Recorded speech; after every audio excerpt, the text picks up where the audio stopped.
Yeah, because who would think raping children and murdering innocent people and animals is unfair? Hi guys! Can you be vegan in Islam? Yes, as long as you don't put others down for eating meat or say that it is wrong to consume meat. Because if it was wrong, God would. Yeah, but again, your God allows for child rape. have forbade it, and he didn't.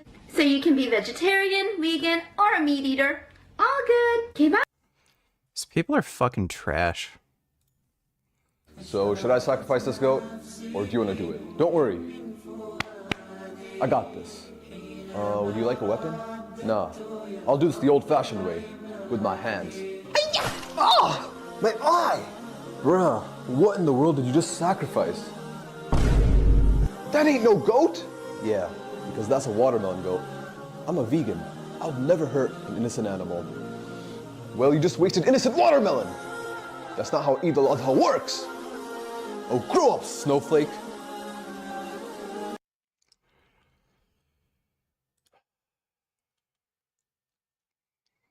They don't even realize how gay they are. Are Muslims allowed to be vegetarian? Yes. Are we allowed to be vegan? Yes. Are we allowed to be pescatarian? Sure, I guess. Are Muslims allowed to eat kosher? Yes, so as long as it doesn't have any meat products or alcohol, kosher should be fine. For example, kosher ice cream should be fine. Are we allowed to eat meat? Yes, as long as it's hand slaughtered halal. What about pork? No. What if I want a Big Mac from McDonald's? In a non-Muslim country? Yeah. These people are shitheads. It's like the sheep, like the goat, they have the digestive system that can only digest plants. Yeah. Okay. And you have the carnivorous animals that have the digestive system that can only digest meat. Yeah. But the human digestive system, it can digest both. Both. Yeah, yeah. So if God wanted us to have only vegetarian food, why did he give us a digestive system that can digest meat as well as vegetables? Same. Any animal can eat meat or plants, so that's just false for one thing. thing that he talked about. And maybe your God doesn't exist and we're just like products of evolution. About the set of teeth. You have the carnivorous set of teeth and you have the herbivorous set of teeth. You look at the set of teeth for the herbivorous animals, they cannot chew any meat. But you look at the set of teeth for the human beings, you have the carnivorous set of teeth as well as the herbivorous set of teeth. If God wanted you to have only herbs and shrubs, then he wouldn't have given you this to eat spinach or what. Muslim can be a very good Muslim just by being the pure vegetarian. Yeah, yeah. But my argument is, why should we not have when God commanded us to have? Well, because he said that he has created some animals to eat and some to be Ignorant savages.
That looks good. I'm excited for Space Marine. Or anything like that either. Only liver oil. It is a great blend of supplements, all in one single. The tendons currently are the elbows. So it got to a point during my prep sometimes that my elbow, mainly on the left side, it would hurt so bad, I effectively could not train my arms. I would do one hard set of triceps like the top set, and within a couple reps it would hurt. I just couldn't go farther. And the same would happen with the biceps too. And being unable to train arms, that's simply unacceptable. So I've been taking the supplement for about 4 weeks so far, and I can say within the first 10 to 14 days of taking it, that elbow stress I was getting definitely went down. It is not totally alleviated at this point, but it is. It's all in his head.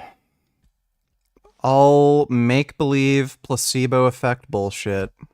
Is much What more an idiot. manageable and not nearly as painful. It's to the point now where I am getting no interference on my sets anymore. Cyactive Joint contains a mixture of 4 potent ingredients at high dosages that have been clinically shown to improve joint pain, function, and other related variables. Cool Even story. if you do the warm-ups, the mobility, you put on the wraps and sleeves, you do the high-rep band work and everything, if you're still having trouble, definitely give this a shot. And next we go into what you could call the gateway drug of supplements, creatine. 5 grams a day, cheap. It's of taurine in the body that per day.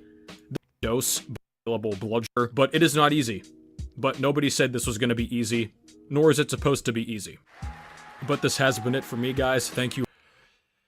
Well, Revival Fitness is gonna give himself a heart attack. He's eating massive, ridiculous quantities of saturated fat. Tons of red meat. And he's having diarrhea and crap too, so it's not like any of this is benefiting him in any way. He may be having diarrhea just from the ridiculous fat consumption, may have something to do with the zero fiber diet, might have something to do with him being lactose intolerant, or it could be a combination of all three. In either case, there's no point for him to eat that many calories because he's not even absorbing it all. It's just going at his ass. Really, really stupid. But I guess he just likes torturing and killing animals and wasting money on food and ruining his own health. Trump 2 days ago had this totally whacked out rally in Asheville, North Carolina, where he pulled out different sized Tic Tac containers. This Yeah, I've had soy chunks. They're good. Is actually very interesting. Trump did an interview with the local ABC affiliate, ABC 13, at that rally. It did not get a lot of attention. It got a couple 100,000 views on the website of ABC News 13, but it has not been widely reported on, and it is truly nuts. I'm going to play a couple of moments for you. In this first moment, Trump makes the absolutely ridiculous claim that if he becomes president, energy prices will drop 50%. That's like a double exclamation point, 50%. What are you talking about? The economy is the #1 issue to voters, again, in a big way, especially that includes swing voters in very crucial swing states like North Carolina. They want specific economic policy promises. Specifically, what can you tell me what the average American household can save per month, per year, under another Trump tax cut? Well, they'll be per year, they'll be saving many thousands of dollars. We're going to bring energy prices down to a level that they haven't seen since 4 or 5 years ago. We were energy independent. We were going to soon be energy dominant. We'll have energy prices down. I believe we'll have them cut by 50% and even more. Okay. No. Think of how ridiculous that is. I am not a betting man. I would bet anything that Trump does not decrease energy prices 50%. It's 2016 all over again. Jared will solve the Israeli-Palestinian conflict during my first term. We will build a wall across the entire U.S.-Mexico border in my first term that Mexico will pay for. We're going to fix trade by putting tariffs on China, which will make things more expensive for American companies. Those were unbelievable claims in 2016. These are unbelievable claims now. And by the way, he keeps saying we're going to be energy independent. We are more independent as far as energy goes today than we ever were under Trump by his definition, which is oil and gas production. At another point, the topic of taxes came up, and Trump put together sort of some strange sounding numbers about taxes. Listen to this. Kamala Harris could inherit what's called the middle and working class tax credit from the Biden administration. This is just a proposal that would save American families, according to that, $6,000 a year or bring in $6,000 a year. that they would repeal your 2017 tax law to do that. How does that make you feel, and how does someone from Western North Carolina take all of that in? Well, they'll be paying 3 and 4 times more taxes if they do. I got the largest tax cut that has been given, bigger than Reagan, bigger than anybody. And it expires fairly shortly into the next administration. If they cut that, if they don't do anything with it, if they don't extend it or do something with it, the people of North Carolina will pay 4 times more tax than they. 4 times more tax. Kamala Harris will raise your taxes 4x. So I guess like if you're in the 25% tax bracket, you will now pay 100% tax. If you're in the 27% tax bracket, your tax rate will go up to 108% tax under Kamala Harris. These things are meaningless in the sense that he's using words. I recognize the words. They're words from the English language, but they don't make any sense. He was asked, how will you stop price gouging? And he says, by drilling for oil. Huh? As Kamala Harris says, her day one promise, if elected, would be attacking price gouging in America to help with daily expenses. What is Donald Trump's day one promise? Well, there's no such thing as her going out and doing that. What you want to do is create the incentive so that people can't cheat. They can't price gouge. And the way you do that is drill for oil and get everything down. And all of a sudden, people can't do that. They can now because there's such a scarcity of everything. You can price gouge. Can you understand what he's saying? Yeah, so I don't know how drilling for oil lowers commodity prices. What do we do about a massive voter base that has such a low bar for lies and will believe anything from their party leaders? They are incompatible with a functional democracy. Well, hopefully when there's another pandemic, they won't get vaccinated.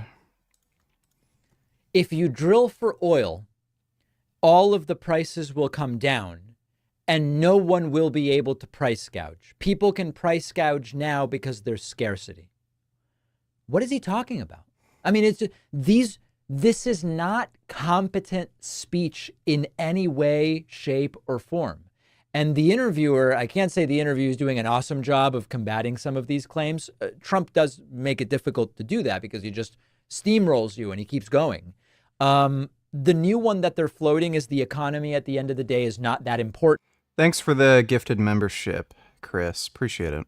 And Trump's pushing that one too. Short time ago, the economy in your mind may not be the biggest topic happening right now. Why did you say that, and what would you say it is? Well, it seems to be the economy if you look at polls, but I also think it's the border. It's millions and millions of people coming into our country from prisons and jails, from mental institutions, and even insane asylums where they're closing up all over the world. Not just South America, sadly. It's all over the world. This is coming. Okay, so now he goes into his insane asylum rant. Why is the economy not that important, sir? Well, because I've decided the border.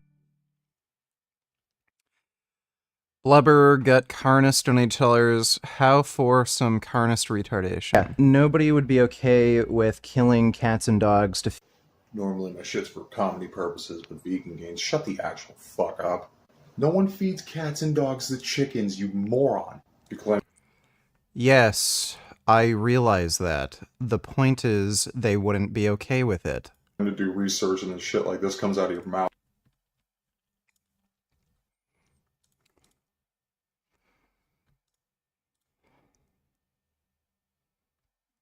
Okay, this guy is just a fucking retard.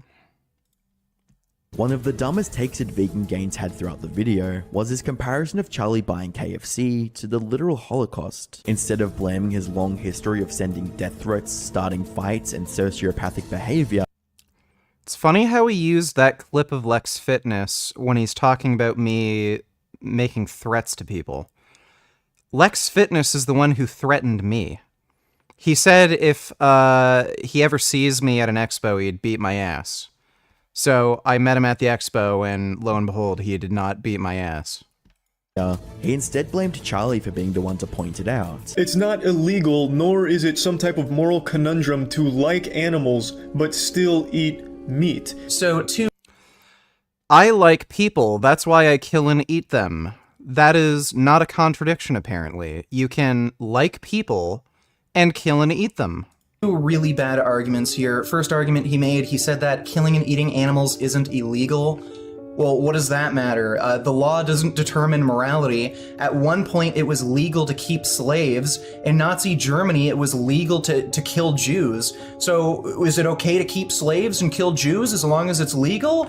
No. So, if the law doesn't determine morality, then why are you using... These people are genuine fucktards. What, like, how did you even find these tiny channels? And apparently... this dude is, like, obsessed with Charlie for some reason?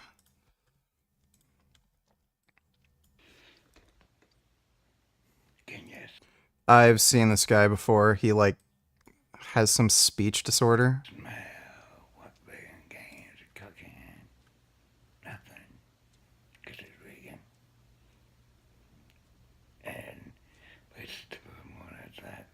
I can't even hear what he's saying.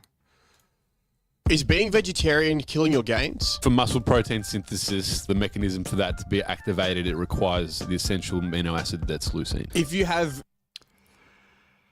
So, muscle protein synthesis gets activated even without leucine.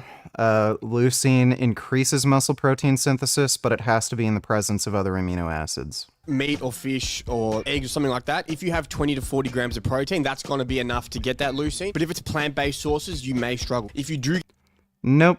There's no evidence supporting that. Get a vegan protein powder, flip the back, see how much leucine it has. If it doesn't have about 2,000 milligrams or 2 grams per serve, probably not ideal. Try get one that does have that. On top of... Again, it doesn't matter. As long as your total protein intake is adequate, there's no difference in protein synthetic response and body composition changes. That, supplementing with it can be very useful. So for example, someone might be like, oh, I've got this high protein pasta. Yeah, it might have 30 grams of protein, but does it actually have enough leucine?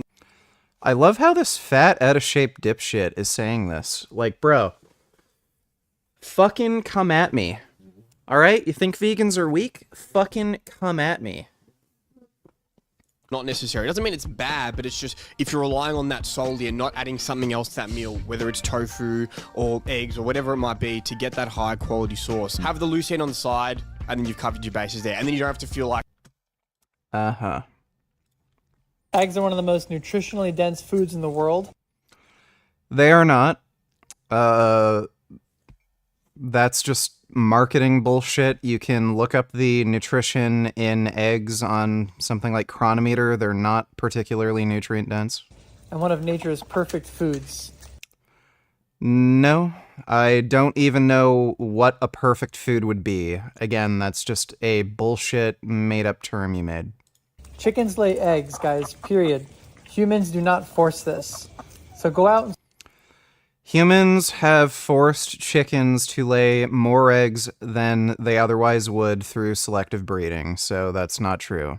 Support your local... By the way, this guy kills these chickens once they can't lay eggs. What do you think happens when we die? Do you think our existence becomes altered and reconstructed in some other form? Also why does that one guy keep sending hate and spamming the word Durian Rider on your streams? You're a fucking asshole. We get eaten by worms after we die. So that's what happens. It just all comes to an end. I don't believe in a soul or spirit. I've seen no evidence to support that. Like, your matter will eventually be reincorporated into different organisms. Like, like, parts of you, like, you know, the different molecules that make up your body and brain are probably, you know, were once a part of a dinosaur or something, but as, like, there's no such thing as, like, a spirit or a soul or anything. Thanks for the donation, JP. Regenerative farmer and enjoy the healthy eggs that they produce. Eggs are not healthy. Who the fuck is this dumbass? Yeah, another dumbass YouTuber with no views. is a much more convenient thing. Not a single poll finds this. There is no evidence of terrorists coming in by the thousands. There is no evidence of so-called insane asylums being emptied out into the United States. The reason that they're now going with the economy is not that important, even though we all know it is and every poll tells us that it is that it's harder and harder to argue that the economy is in rough shape. When you look at unemployment, the stock market, inflation, GDP, wage growth, it's really hard to make an empirical case that the economy is a mess. And so the new one that they have is, well, we just don't think the economy really is that important. Last clip from this, Trump asked about the assassination, and he says he believes it was God. That's what saved him.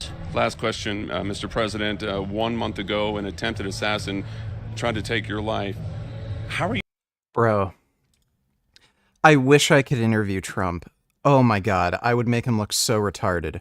He claims God saved his life, but the bullet that missed him ended up killing a guy in the crowd. So the obvious response to this is, so I guess God didn't bother to save the guy in the crowd? Do you think you're special, like you're God's chosen one or something? How are you feeling right now so the voters know? What are your thoughts about that? Well, it was a terrible thing. It was amazing. God was watching over me because it was a miracle. If I didn't turn a certain way at a certain time, it was, no chance. And it's very much a miracle. For those that don't believe in God, I think you'll start believing in God when you see that. A lot of people have actually felt that. It was a very terrible day. A lot was learned. We lost a great person in Corey. We have 2 other people that were very badly hurt, weren't really expected to live, and they are living, and they're going to be okay. Now, he does mention Corey did die. This is the guy who was standing behind Trump and was killed. Whenever they bring up this God was watching over me stuff, why was God not watching over Corey? I mean, seriously. And I know that you can always say, we can never understand. We could just never understand why this was the way that God operated, or this is the way that God decided to do this. But it doesn't really make any sense. If God works in mysterious ways and we can't understand why God allowed the bullet to kill Corey, then we similarly can't really say that God acted in order to spare Trump. Why didn't God make the gun jam? Why didn't God prevent the shooter from even being there or even being born? I mean, this stuff is obvious, overt nonsense, but particularly when one person was killed and 2 were injured, there are such obvious questions about why did that happen if all of this was God's doing? Couldn't God have simply made the bullet miss you, but ricochet away without hurting anybody at all? Well, no, that doesn't work, and we can't possibly understand it. I'm really sick of this whole thing, and Based. Comments made by Brendan Schaub and Brian Callen at their recent live show in Austin. In case you missed. My bad, dude. Wasn't trying to piss you off with that second question. I'll fuck off in the future about it.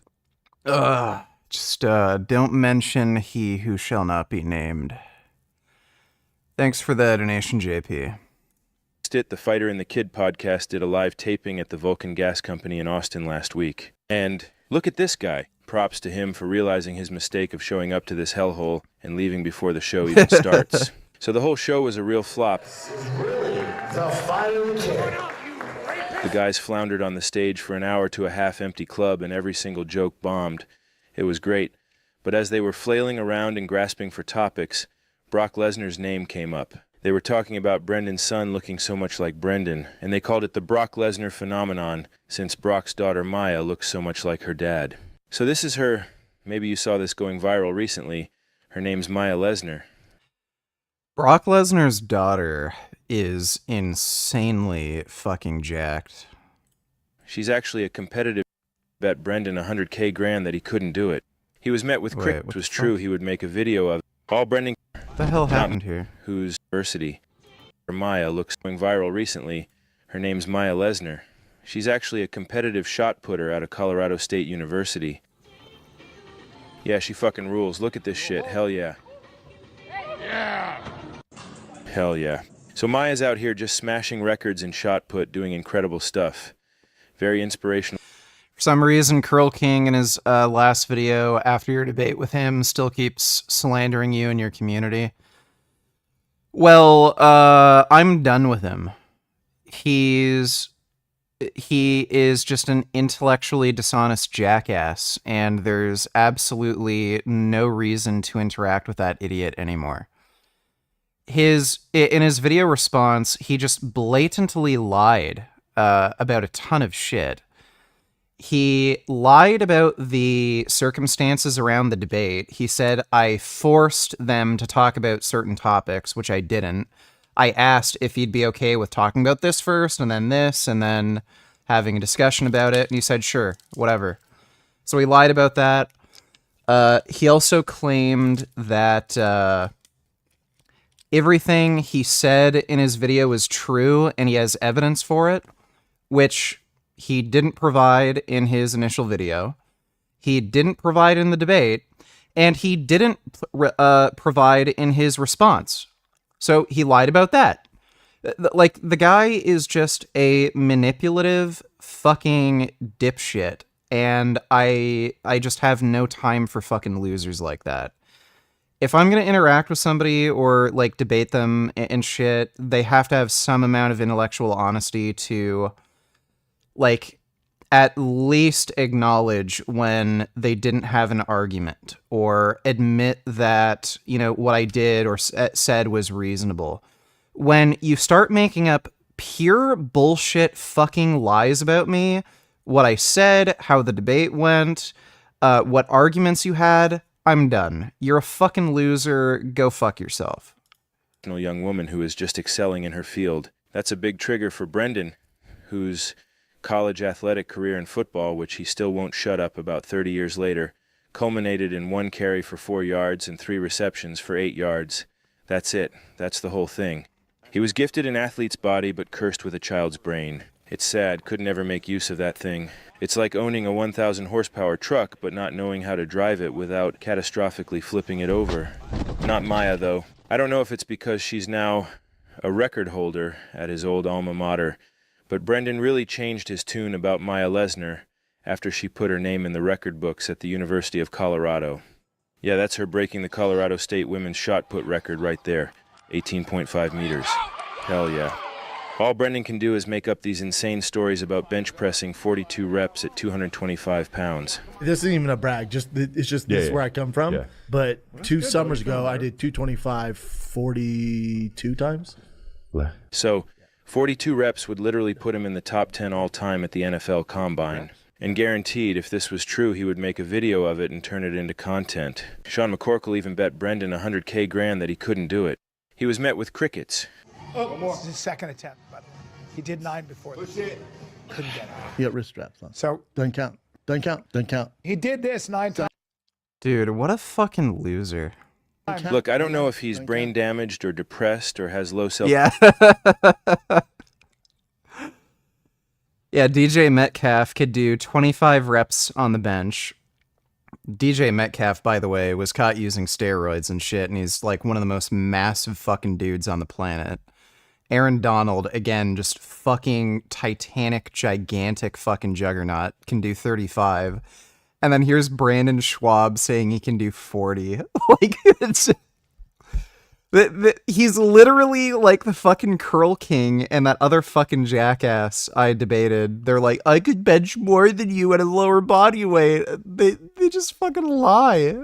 Self-esteem for some reason, but he loves diminishing other people's accomplishments and embellishing. Yeah, that's what fucking narcissist fucking assholes do. They're insecure about themselves and they try to diminish other people's accomplishments. His own. And I won't take away what he achieved in UFC. I mean, being in the top 10 of the heavyweight division is no easy feat.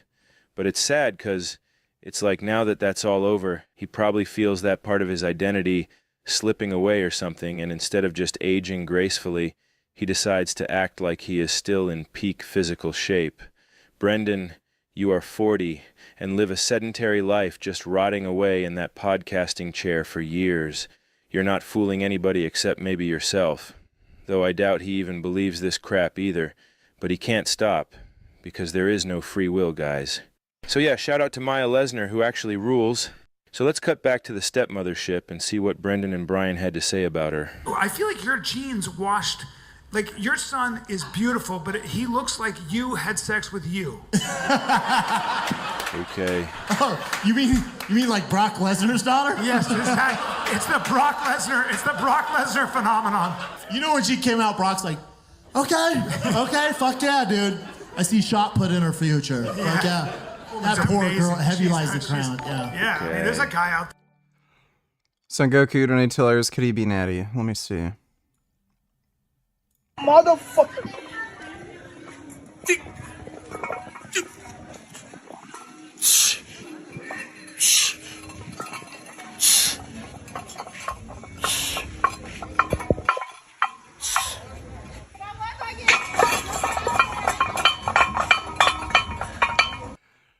I don't know how much the shit weighs.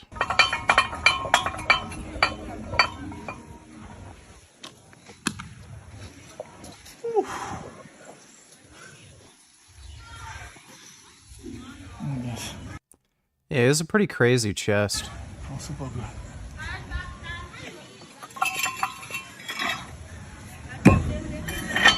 Is that like a clutch off a truck or something?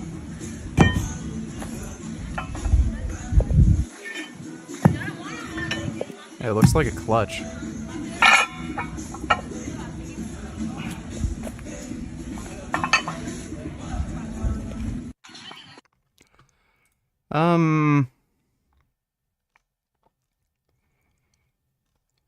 I don't know if this is just some like yeah, because he. If you wish to be. He works out at a normal gym. This is just some like weird Instagram thing where people just like seeing buff black dudes in the jungle lifting like rocks or something.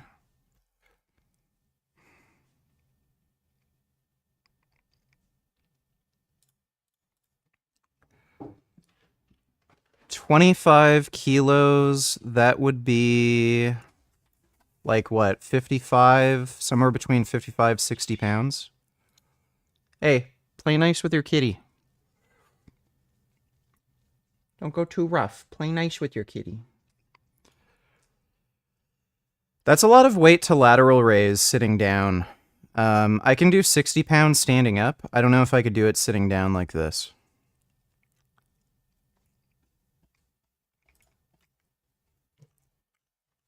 He's definitely fucking strong.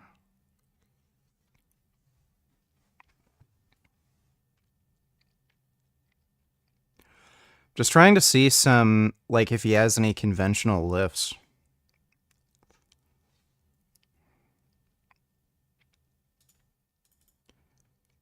$35 kilograms, that would be like 75, 80 pounds, something like that. Hammer curls, it's like realistic. I've seen naturals do that. Here we go. Damn, it's not a video. I just want to see a fucking conventional lift with a bench.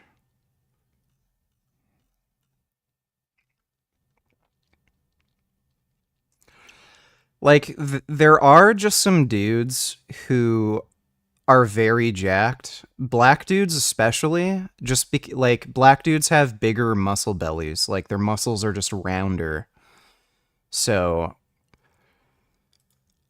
it's hard to tell based purely on his physique. Like, his physique is crazy. That is the type of physique I would think, okay, this guy is likely on steroids. It would be a lot easier, like, if I saw him doing incline presses with 405, I'd be like, okay, yeah, this guy is probably on gear.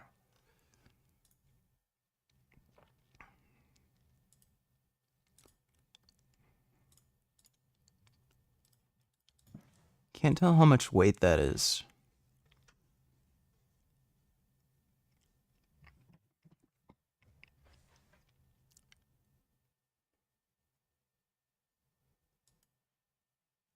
$50 kilograms, so that'd be like 110.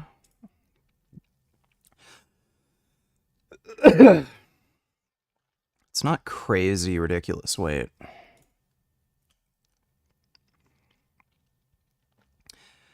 Like, some of the photos are just ridiculous. I don't know. I don't... Because when you see photos like this, the angle, lighting, pump, and everything can change a whole lot.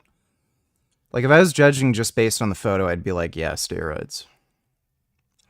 He doesn't look quite as insane and crazy when you see him in videos, though. He was a really fucking jacked kid. He may just be a genetic specimen. Like, he was fucking jacked as a kid, dude. Like, he looks like he was probably around 15, 16 there. I don't see too many kids that age looking like that.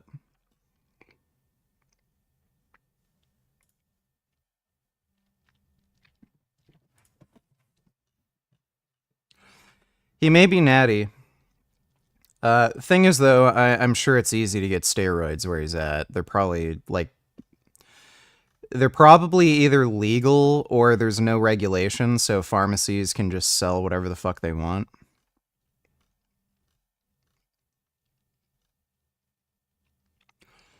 Doesn't have any gyno, though. Or, like, acne or anything really, you know. If he had, like, a crazy back acne or gyno, I'd be like, yeah, for sure. He could be. Yeah, he might be natty. I haven't seen any ridiculous, stupid, no way he's natty lifts. It's 405.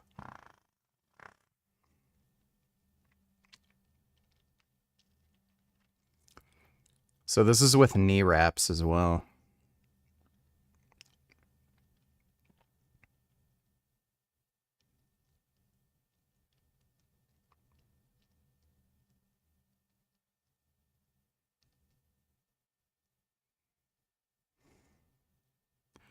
Is that 8? Like, natties can do that. So...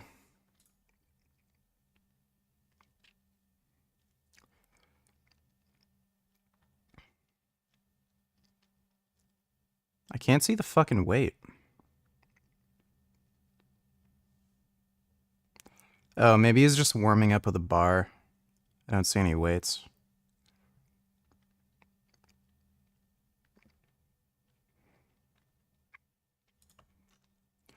If he was like overhead pressing 315 for reps or something, or 405 on an incline, yeah, he may actually be a legit natty. Thanks for the donation, though, Son Goku. Is there? Listen to this zinger. I have tendonitis in one knee, and I need to wrap it. Should I wrap the other? Doesn't really matter if... So, have you actually been diagnosed with tendonitis? Because you might not actually have tendonitis, and you may just have knee pain, which are two very different things. If you have tendonitis and you're not going through a specific block of training where, like, you need to hit a certain weight, so, like, I don't know if you've been trying to get to, like, a 500 or 600 pound squat or something, and you've been working up to it, and it's only, like, a few more weeks of training that you have to get through. If you're not in that kind of situation, you should get rid of the tendonitis. Yes, I fractured one of the bones in the knee in hockey, then got diagnosed after. Okay. If you have tendonitis, the best thing to do, dude, is to get rid of the tendonitis, which would mean not aggravating the tendon. So if you keep training with tendonitis and you do these Band-Aid approaches where you wrap the knee and shit, it's not going to make the tendon any better, and it's going to give you problems long term. You're going to cause, like, permanent, irreparable damage to the tendon, which you don't want. So I would recommend either taking a month off of training and see how the knee is. You could even consider taking peptides like TB500 or BBC157 to help the tendon heal faster. Or, at the very, very least, train below train like below 80% intensity. So like probably in the 70% or lower range. So aim for sets of like 10 to 15. You don't get significant tendon remodeling until you're around an 80% 1 rep max. So if you can avoid stretching the tendon too much and causing it to require remodeling, that might be enough to allow you to heal, but also still get a benefit from training. But like you really should just stop training, let the tendon heal, get rid of the inflammation, and then go back to training again. Tendon problems are serious, and if you don't ever let it heal, you're going to end up getting like weird. You're gonna like cause calcification. You're going to get the tendon to restructure in a way where there's these like weird bundles which cause it to be really stiff and not elastic anymore, and it can easily snap. There's a large black man out there. You piece of shit. No, you know that's true. Come on, racism. No, here's the thing. This joke. So, I saw Alien Romulus today, and aside from a pretty freaky third act, the movie itself was pretty mid. Could have been a decent Netflix watch on a rainy afternoon. I thought Alien Covenant was way more grisly with the gore. Do you like the Alien franchise? The only Alien movie that I really liked was Aliens. So the sequel. Alien, I thought it's just a little too dated, and it's also just kind of slow and boring for me. Still a good movie, but it's just a little too dated with the special effects and the rubber suit costume thing, and it's a slow burn. Aliens was just like a perfect movie. I don't see any way to improve upon that. Alien 3 was just dog shit. The other Alien films, like in the 90s, early 2000s, like those just fucking sucked. Was it Prometheus? The like reboot of the Alien franchise? That was okay. Wasn't great. Just an okay kind of movie. I wouldn't really ever watch it again. I didn't see Alien Covenant, and so I can't judge it against that. And I'll watch Alien Romulus when it comes to streaming. Most people have said it's pretty good. And I might watch Alien Covenant because I still haven't seen it. But most people said it wasn't that great. But yeah, I've only really enjoyed Aliens. Thanks for the donation, though, Cull Xenomorphs. Joke doesn't even make sense. Brendan Fake laughs at the idea of just a black guy. I don't understand this. Like, what is this fake laughing bit here? Who is he performing this for? It must be cool for Brock, though, because he probably wanted a boy, got the girl, but she just happens to be a fucking freak. Yeah. You know, I'd love to see Brendan's reaction if someone talked about his daughter the way he talks about Maya. Probably dust off and unleash those amazing monster lawyers he keeps on a 500k retainer or whatever. Be honest, both these guys would give up their own children to a demonic wishmaster if they could become this jacked. And while Brendan's trying his hardest to get his son a participation trophy at the local t-ball tournament, Lesnar is just crushing records and tossing that orb into the stratosphere. And also, Brock Lesnar is like everything Brendan pretends to be. A big, strong guy, amazing wrestler, amazing entertainer, loves guns, hunting. He lives out in the middle of nowhere. That is most certainly not based. In friggin' Saskatchewan. Doesn't need shit. And he's even funnier than Brendan. You make the... Lesnar lives in Saskatchewan? I didn't know that.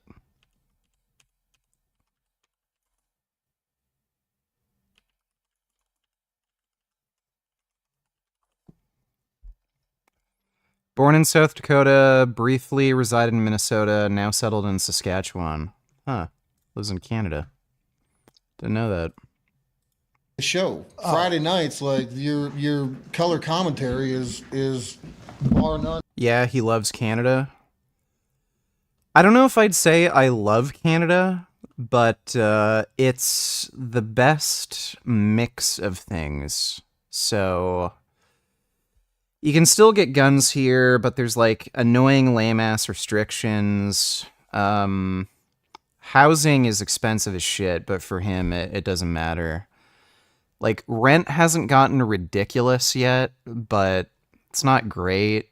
The tax system, at least for my job, is pretty good. Free healthcare is dope.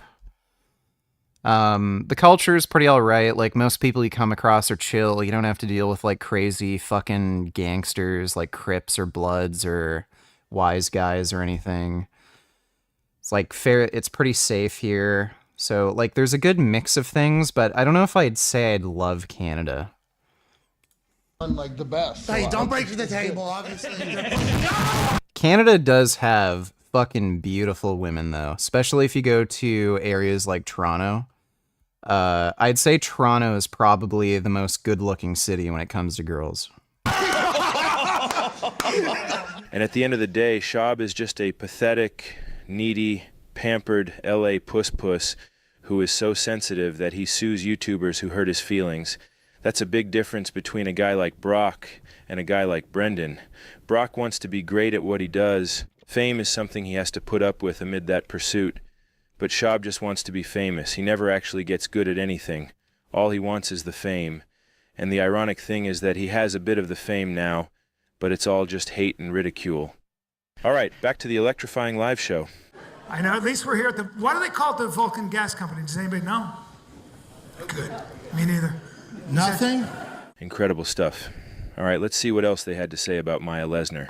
What's funny about the shot put is, like, you know what I mean? Like, I don't know if that's worth spending your time doing. Like, you know what I mean? Like, I can throw a cannonball farther than fucking anybody. It's like, okay, you know. Oh, Brian. Fuck off. Like, if that was on a resume, I'd be like, you don't get the job. Like, Oh, Brian. choose a job that pays the bills. Like this, Brian? Is this gig paying your bills? How many of your failed zero-effort podcasts are paying your bills?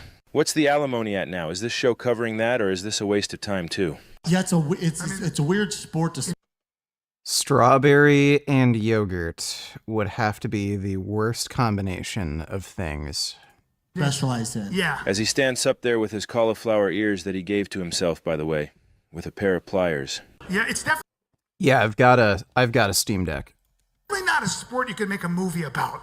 Like, there's no way to build, like, also, there's no you know what I money mean? in it. There's no. What is the point of this? Do they think she's trying to get rich doing shot put? These guys are literally incapable of understanding anybody doing anything that isn't motivated purely by either money or pursuit of fame. There's also no benefits to it. Like, if you walked into the hottest steakhouse in Austin, yeah, you're like, I know we don't have reservations, but #1 shot putter in the world. You're like, yeah. Very cool. Get the fucking back in the line. Right. See what I mean? It's almost the equivalent of being able to throw throwing stars. You know, like that guy fucking shreds you with his stars. Oh. Maybe not, but you know what I mean. But also, Guy drops more bombs than Netanyahu. As they stand on stage to a half-empty crowd, likely losing money on this show. How much money has Shab actually made doing stand-up? He's probably been in the red since Showtime let him go, all those moons ago. But also, why doesn't Brock put her in fucking MMA? Why isn't that big bitch wrestling? It's such a good idea. I agree with you. Some pigtails? Wrestle, bitch? Yeah, that would. I just think she's. Or like center, like she's like Icebox from Little Giants. She's a. Don't. It's a deep cut if you know Icebox. Do you know what I'm doing? Yeah, you guys know Icebox. Think of her big ass down there, fucking like Icebox, dude. Again, I'd love to see Brendan's reaction to anybody saying this stuff about his family. And then right here, you can tell Brian comes to the realization that Brendan is taking this way too far, and he gets very scared at the possibility of Brock hearing this crap. I'm not actually getting involved in this conversation because I'm that afraid of Brock, even though he's not here. Like, I don't want to. I'm not trying to meet. You're such a pussy. I am a pussy because he could. Randy Couture still wants to whoop our ass. I love him, and I also love him. I feel so bad about that, but we love him. Well. But it's interesting that they bring up Randy Couture here. This is a piece of the fighter and the kid lore that I think a lot of people don't know about. This happened back on episode 417, and long story short, UFC Hall of Famer Randy Couture had a personal video of his publicly leaked that showed him pleasuring himself. After the video was leaked, Brendan and Brian reacted. Really? What?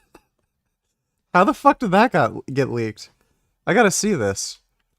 Randy Couture jerking off.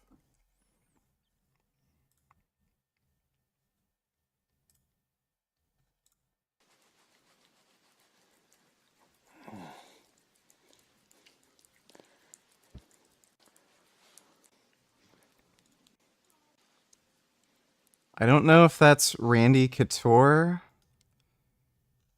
It's kind of short but thick, so it makes up for that.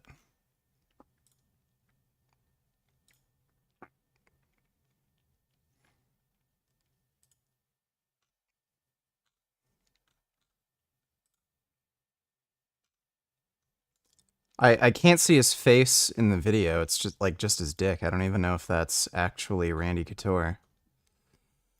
Bangus donated $2. I want them. Let me see.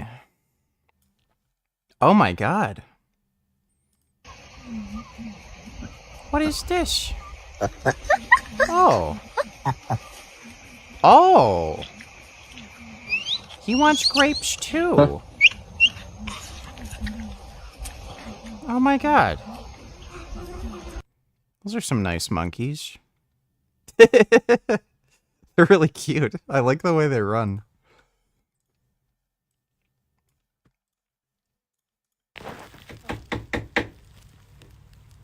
Knock at the door. Go on then.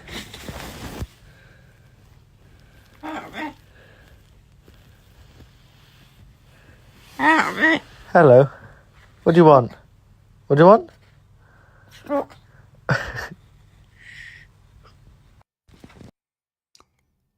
There's a hole in his door for his parrot?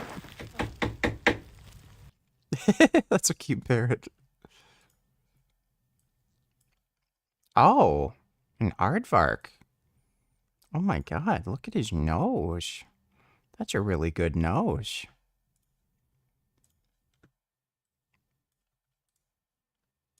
This guy runs a cleaning service called the Cleaning Fairy.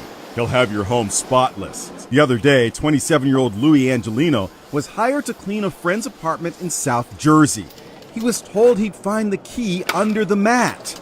Then the friend reached out to Louis with a perplexing question. Are you here? Did you come clean today? And I was like, yeah, I came and cleaned. Like, I'm sitting in your living room right now. Your cat's on my lap. He's like, I don't have a cat. Yep, Louis had just spent a lot of elbow grease cleaning the wrong apartment. This is the apartment. Oh my god. Bro, imagine coming home and your house is just totally cleaned. Oh my god. That's fucking insane. Dude, what would the people actually think? Somebody broke into their home to clean their apartment. Apartment Louis mistakenly cleaned. The couch is all put together. Everything's shining. And there's nothing in the sink. It was Beth Motzel's husband who shot the video. So he said, "You're not going to believe this." I said, "What?" He said, "Somebody broke in and cleaned our apartment." Oh my god. That's fucking hilarious, dude. What the shit?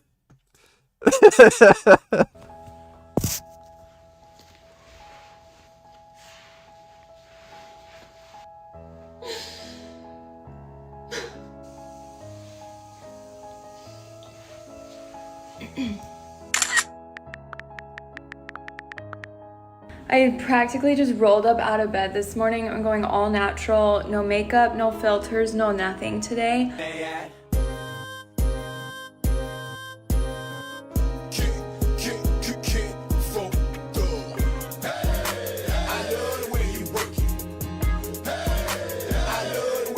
We just have those days sometimes. Even I have those days sometimes. I just wanted to hop on here really fast, just this platform with you guys. I truly think of all of you as my friends. And I know that I share every detail of my life with you. It breaks my heart to ask, but we just need some privacy as I try to navigate. And my outfit is on my LTK. Yeah, that's influencers. Thanks for the donation, Bangus. Reacted to it on their podcast. Randy was in the midst of taking legal action against the woman who leaked the video, and I wouldn't be surprised if he also threatened Brendan with a lawsuit for this. Pretty sure this is illegal, with those revenge porn laws or whatever. So that episode of The Fighter and the Kid has this part edited out. First time that an MMA guy has a sex tape that was leaked. Find it for us, man. All I want to know is, Does Captain America have a huge cock? You really want to watch this right now? Yeah, Yeah, of course I dude. do. Yeah, fuck yeah. I mean, no. I mean, If I yeah. would. Well, there he is. Dude, Also, he is dead serious. Hey, it's Randy Couture jacking it's off, Christmas. bro. It's Christmas, so we may as well watch it. Oh, man, I'm watching Randy Couture jack off, bro. I'm sweating. Dude, I'm sweating. Being aggressive. Keep going. No. Fast forward. Well, he's about to bust. Main thing is, Bro, Captain America's about to bust. Get the goggles. USA! No! This podcast really brought the tape to light and really helped What the fuck? disseminate the incident. Then here's the apology where he just throws their producer Chin under the bus for it. We never know what any of the current events are. We have no idea. Sharing and disseminating revenge porn is illegal. So if they were to show it on their like podcast, or if they were to share the link, that would be illegal. If they were just reacting to it and they blurred everything out where you can't see what the fuck's going on, I don't think they'd be in legal trouble. Chin pulls them from other different avenues, different resources, whether it's New York Post. So if you remember a few episodes ago, Chin goes, hey, did you see the Randy Couture sex tape? We did our thing as two comedians, which I think is fair to say, as two comedians that run a entertainment comedy show, is we did our best to make light of it. Right. It went viral. It's one of the biggest moments of Fight Kid history. What we didn't know is Randy is in legal action against the young lady who put that video out, which is illegal. Oh, okay, they're just comedians. Well, these guys are always very good at holding themselves accountable. I think the sudden recollection of the Randy Couture incident forced Brian to try and dial this Maya Lesnar thing back a bit. You can tell Brian knows Brendan is taking it too far. He gets scared and tries to change the narrative back into Brendan being this loving, wholesome father. you're here for your kids because you want them to be. I'm missing too much shit. It's just not worth the squeeze anymore. It's just not fun for me anymore. And another angle to this whole situation is the fact that Brendan is super protective about people making fun of his family online. He famously refuses to post his daughter's photo, which is understandable. People that post their kids online are actual lunatics. But just a few weeks ago, Brendan was doing this performative virtue signaling about how it's a shame the internet is going to be so mean to Maya for looking like her dad, and lamenting the fact that girls and women on the internet have to put up with so much vitriol. It's the first time we saw her, yeah. It must be a really weird experience for her to be like on every fucking meme page and sports site for looking exactly like where my head went? House of a Father. You know where my head went with this is when I saw it, because obviously, she looks like her dad. I'm like, oh, the internet's going to be mean to her. Yeah. That's what my head I went. think about that, I went, too. that poor girl. I think the about internet's that, going to be so mean to her. When you have kids, that's right away I was like, this poor girl. But she's awesome. People are going to be pretty mean to her. Yeah. Right when I saw, I'm like, that's unfortunate. She didn't want to go viral. She's doing her thing in Fort Collins, Colorado. I don't post my daughter. My kid, it's weird. It might be sexist. My sons, I'll post. They're good. They're savages. They'll beat up any. It doesn't matter. Doesn't matter. You're never gonna post. Doesn't matter. It's 3 days old. People post pictures of their newborn. That's the first thing they post. I'm not posting my daughter. You never posted the newborn photo? No. Because I feel like I would kind of be willing to post the newborn photo if I have another kid, but I feel like I would just have it be a one and done. Yeah, I'm not posting the girl. The internet's too mean to girls. Why isn't that big bitch wrestling? But I mean, if you look at the actual comments, everyone thinks she's great. It's just Brendan up there being a miserable asshole, projecting his own feelings about his own failures and shortcomings onto a younger person who is just starting out and has a chance to be successful. These guys spend like 10 minutes talking about her, and it's like 90% about her looks. Then Brendan throws a line out about how he jerks off to Brock's wife. Are these kids all with 11. Sable from WWE? That was my jam. I used to jack it hard to Sable, dude. No. Yeah, Loose Gamer, if you don't debate me in Discord, I'm banning you.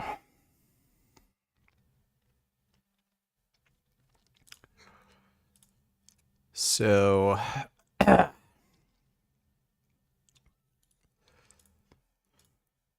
I'll put the link in chat, and you can join. If you don't join, you're banned.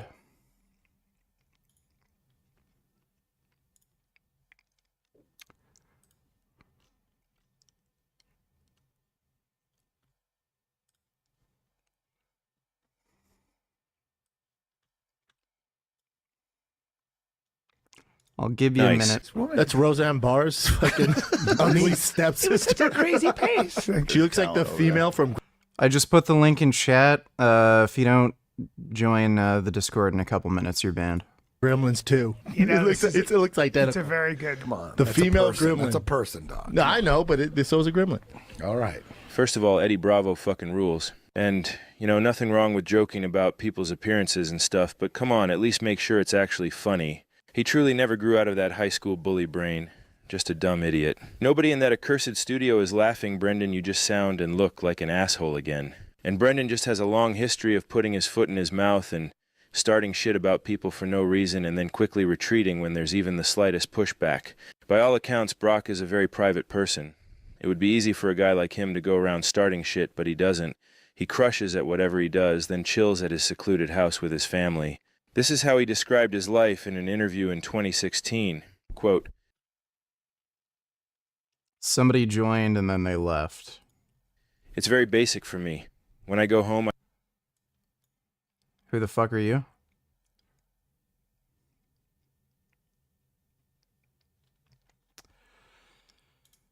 Okay, he's banned. Unless this is him. Who are you?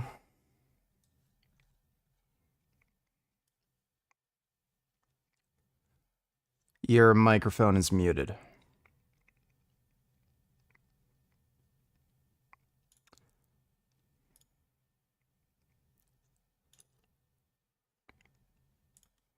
Pretty sure... Yep, they can speak. So, if you want to talk, unmute your mic.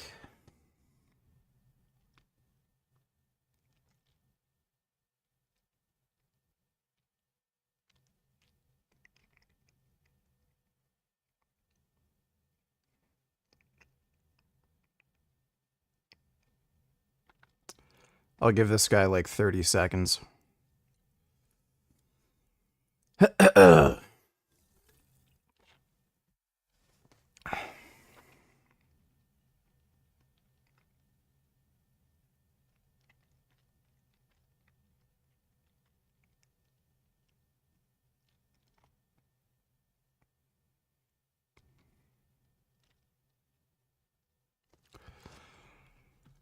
Well, you're banned.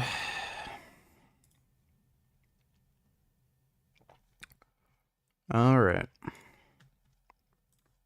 I don't buy into any of the bullshit. Like I said, it's pretty basic. Train, sleep, family, fight. It's my life. I like it. I just don't put myself out there to the fans and prostitute my private life to everybody. In today's day and age, with the internet and cameras and cell phones, I just like being old school and living in the woods and living my life. I came from nothing, and at any moment you can go back to having nothing. Sound familiar? Sound like anyone we know? People are surprised because they've seen what I used to drive, and now I drive the Red Rocket, my little car. Hop in the luxury sedan. It ain't all about looking good. I don't care.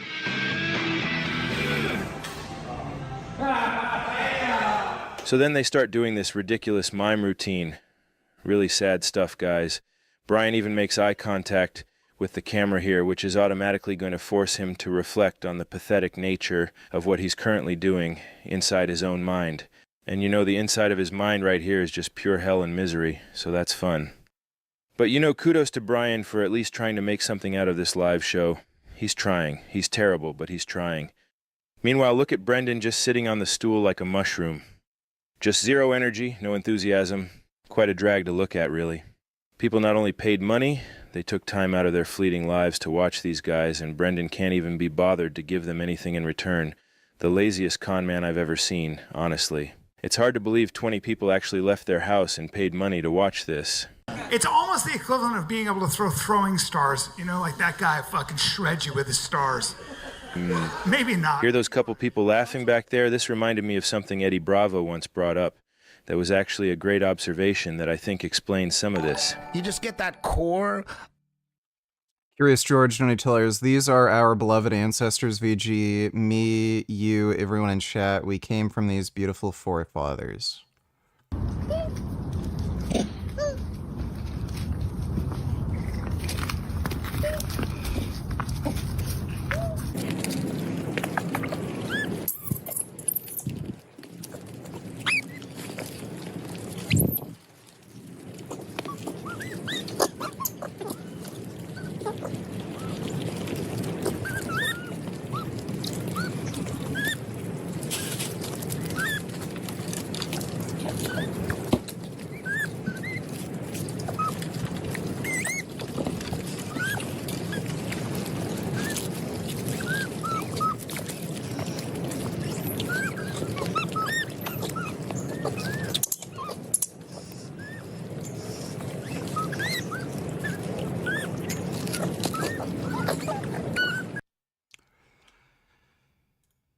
Yep, our glorious brethren.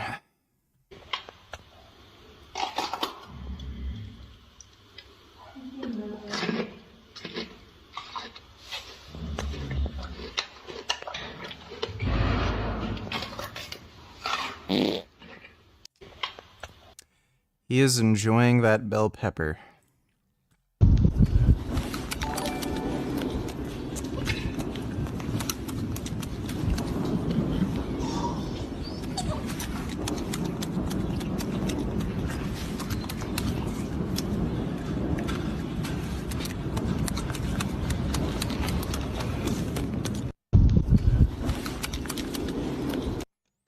So cool how they have hands and they can like grab things.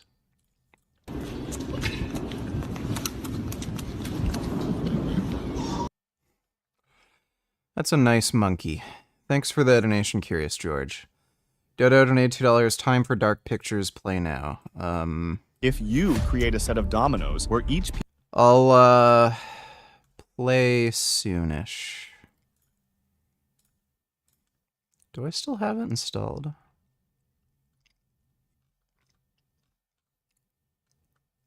Yeah, I still have it.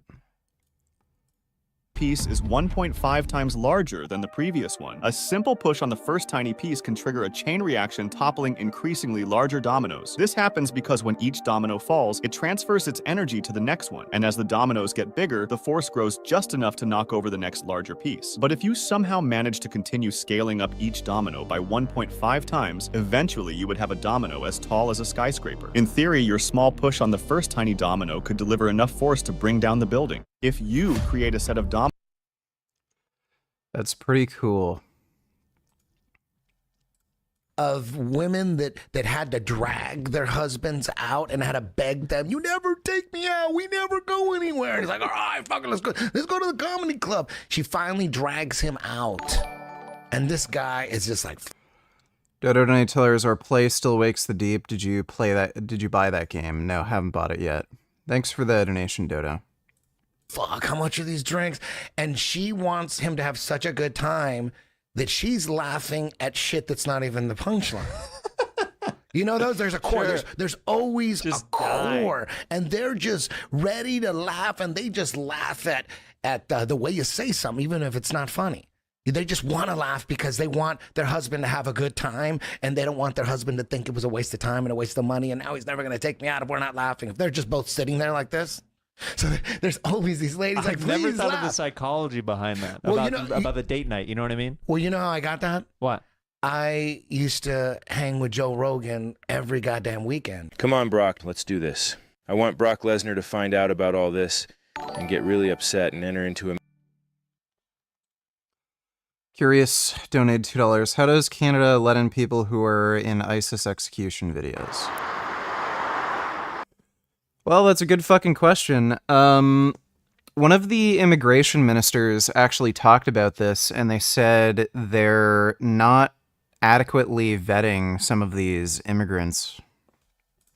At this Ontario jail, a father and son are being held separately, both accused of plotting an ISIS-inspired mass murder in Canada's biggest city. Now, a CBC News investigation has uncovered new details about Mustafa El-Didi, the 26-year-old Toronto man charged last month alongside his father and who insists he's done nothing wrong. Earlier in his 20s, a former friend tells us Mustafa El-Didi lived in the Egyptian capital, Cairo. In 2020, he studied at this private liberal arts college in Iowa, affiliated with the United Methodist Church. By the following year, he was in Toronto. This picture shared online appears to show him in front of the house, now listed in court documents as the family's residence. And on the front door these days, notice that Canadian flag. In June 2021, Mustafa El-Didi shared on Facebook a picture of the red maple leaf with the caption, "Fight for this flag till I die." Police say he doesn't have citizenship here. If a person's been engaged in criminal activity and terrorism offenses in Canada or abroad, they can become inadmissible to Canada. Immigration Minister Mark Miller says he's looking into revoking Ahmed El-Didi's citizenship, amid claims he's the attacker seen in this 2015 ISIS propaganda video, using a sword to dismember a motionless victim. They put out thousands, if not more than 10,000 videos over a very short period of time, so there were so many people involved. In court, Ahmed El-Didi asked the judge, "Can I see my son, please?" While you're in custody, she replied, you are to abstain from communicating directly or indirectly with Mustafa El-Didi. That means the answer is no. Both men remain in custody as they each await a bail hearing. Mustafa El-Didi's lawyer says, in his words, he looks...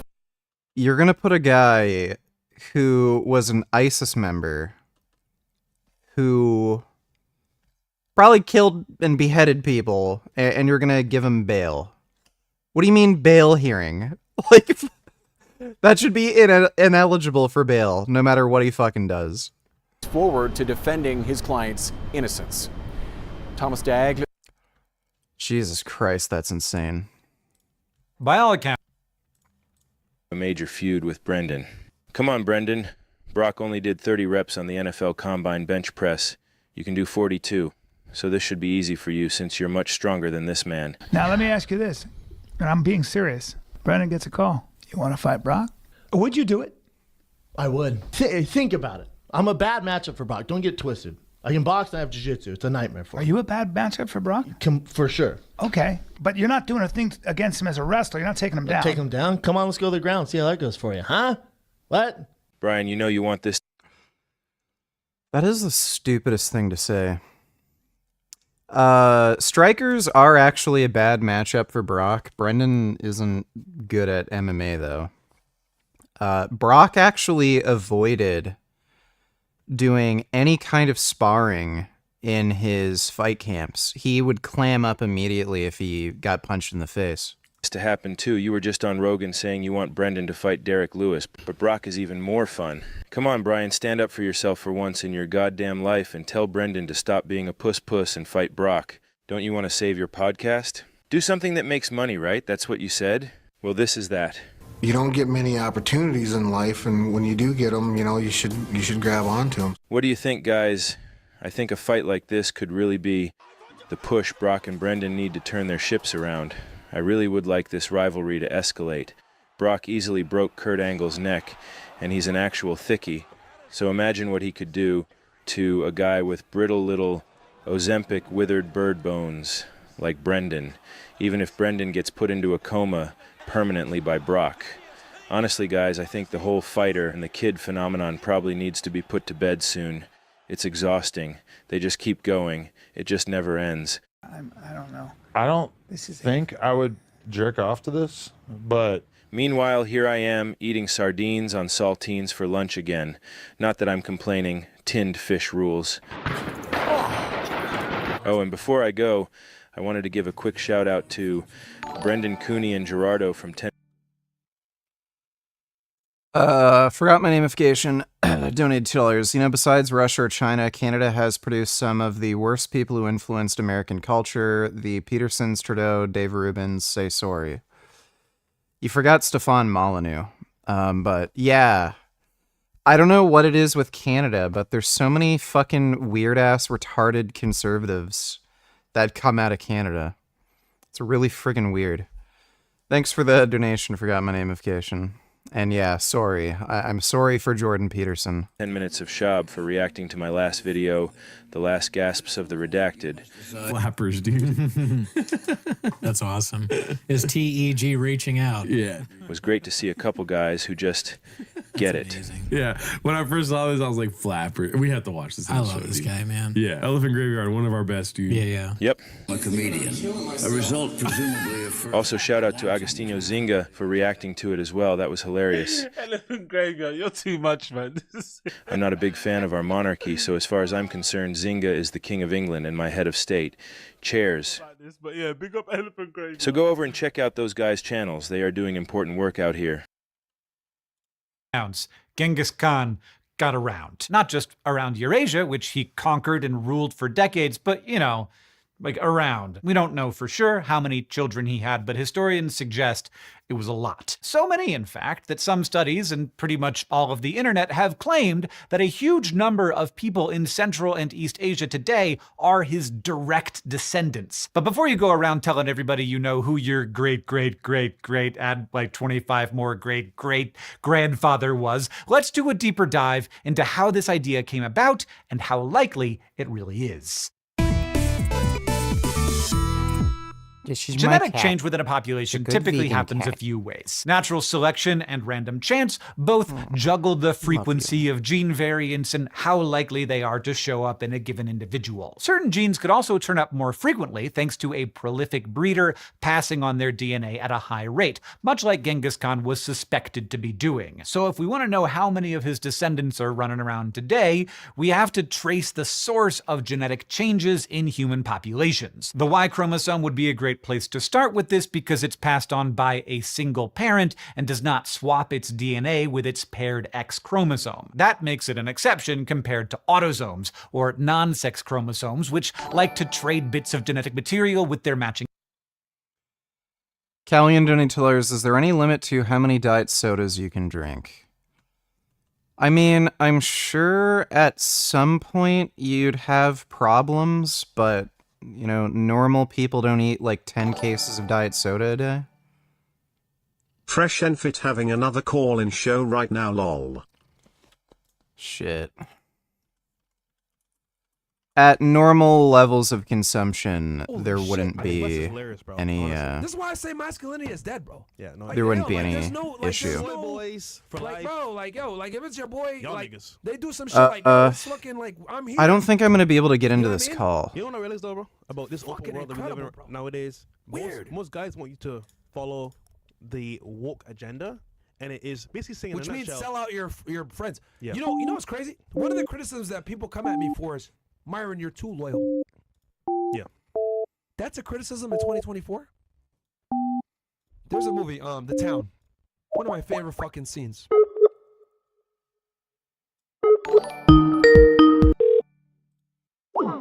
Unavailable. So I think they closed down the phone lines. It's either that or they're gonna open up the phone lines soon. That's what you need in your... About that, guys. Yeah. The savings on like actually here now. 20. I'm having to pay you that. Oh, she has a... But Andrew had the bullshit going on with him. And the whole yeah. world's like, trafficker, he's a rapist, etc. I don't know if they're accepting calls anymore. Thanks for the donation though, Butter. Bootycum donated $2. Let me see. 1613.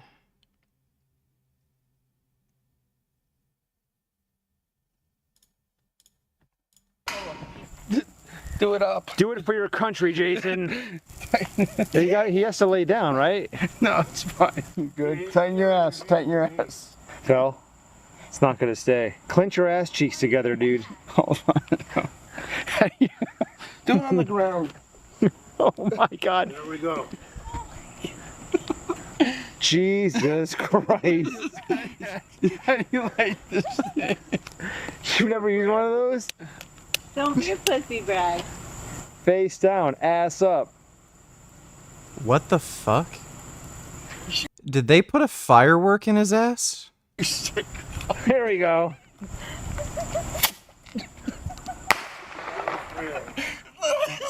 That was legit. Sick. Do it for your country. You want to do it again? I got 100 of these things in the house. Go ahead. One more. Here, take. Do it standing up. Do it standing up. That was not bad, my friend. You're batting 500 when it comes to shooting fireworks out of your anus. My ass.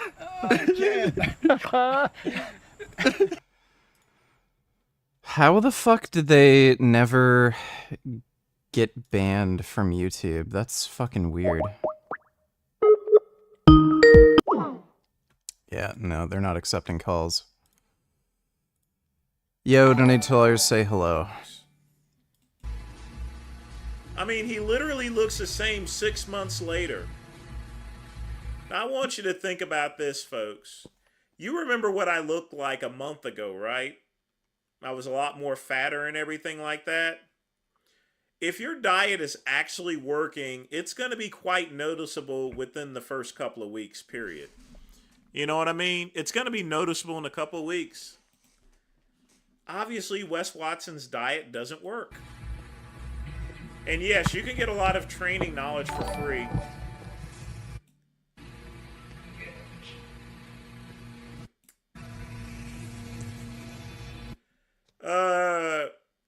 Richard, I've not stepped on the scale or anything. I'm just looking in the mirror.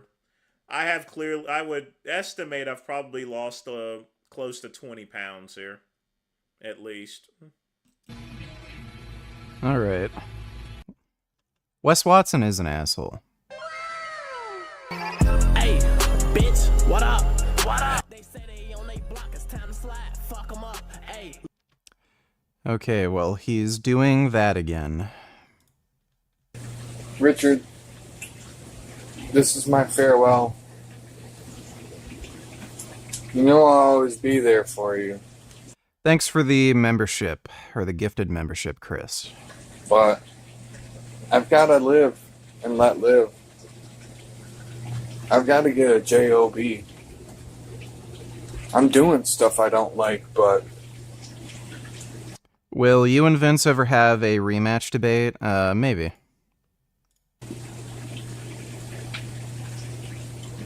You know, sometimes things fall apart. And you gotta pick the pieces up and plan for another.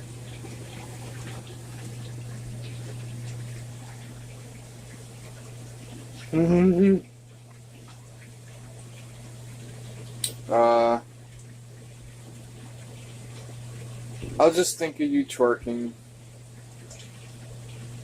when I want to think about you. Okay, that's good.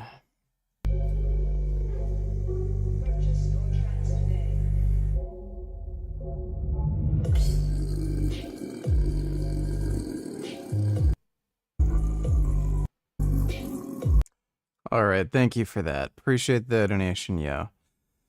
Monkey See, Monkey Do, $20. Isn't it amazing to know our ancestors were once swinging and hooping like this? How far we've come.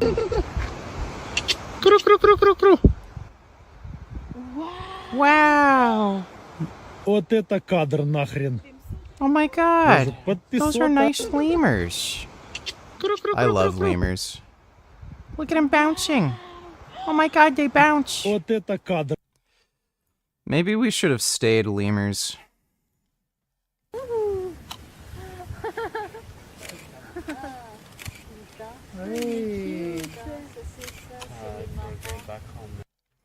I really like lemurs.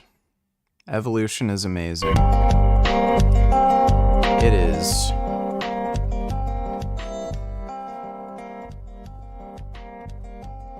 Those are gibbons.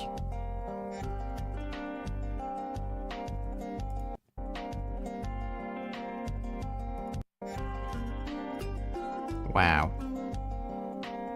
They're swinging around.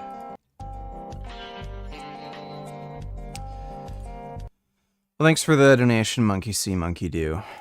Counterparts just to keep things spicy when those genes are passed on to offspring. So unlike others, the Y chromosome stays intact over many generations, making it relatively easy to use to trace its ancestral origin. A 2003 paper looked at the DNA variation in the Y chromosome of thousands of individuals from Central Asia to the Pacific. And their results showed that about 8% of their participants had the same Y chromosome haplotype. This means they belong to the same broad group. Their Y chromosomes might not be totally identical, but they all come from the same ancestor. 8% is a lot, especially across such a large area. It's something the researchers would be more likely to see if they were working with a small, isolated population. But instead, it was like most of Asia, and their findings suggested a single lineage was responsible for those 8% of people. From there, the team used models to consider population dynamics and genetic mutation, and long story short, they traced this haplotype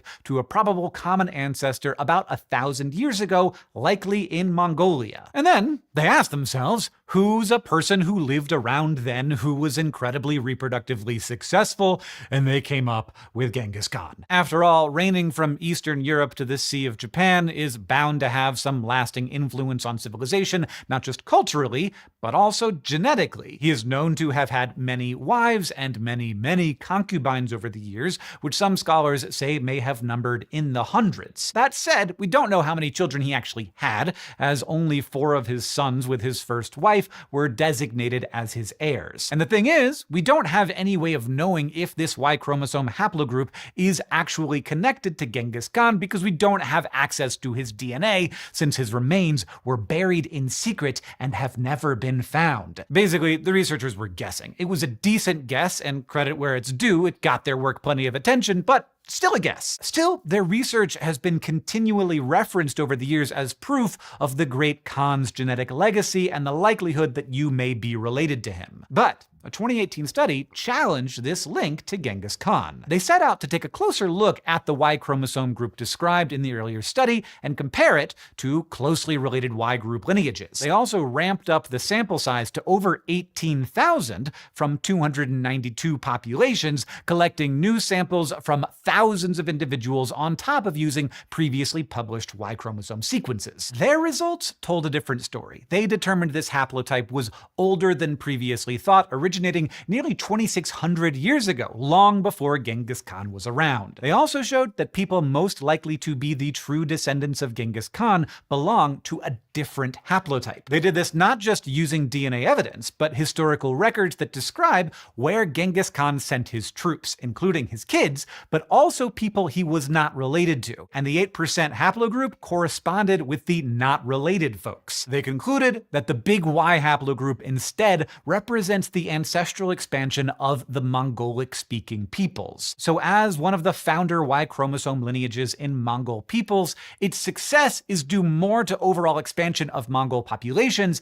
than one guy having a lot of kids. But also, while the Y chromosome can help us determine direct lineage, it does have its drawbacks. Y chromosome studies only trace ancestry via a single parent lineage, leaving out the other genetic half completely, so it can paint an incomplete picture of relatedness. That said, when we're not focused solely on sex chromosomes, our genetic material can be harder to track because chromosomes recombine all over the place. But there is a workaround. We can also trace ancestry by looking at identical by descent, or IBD regions. IBD regions are any single piece of DNA that is passed down from a common ancestor without being fully genetically reshuffled. These IBD fragments get smaller and more mixed up over generations as they get split up and combined back together in offspring. In the end, we are all made up of a patchwork of IBDs, and they can tell a tale of common distant ancestors as we look for shared patterns. A 2020 study rather ambitiously attempted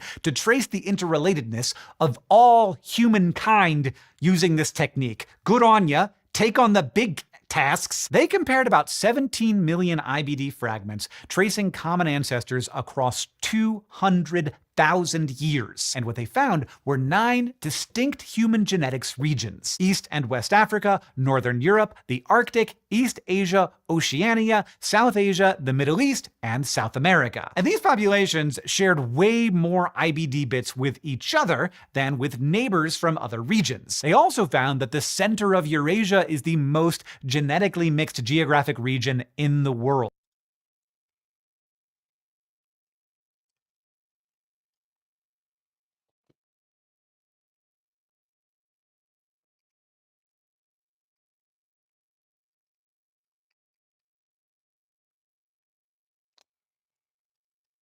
I'm feeling very strange. Feel good, but strange.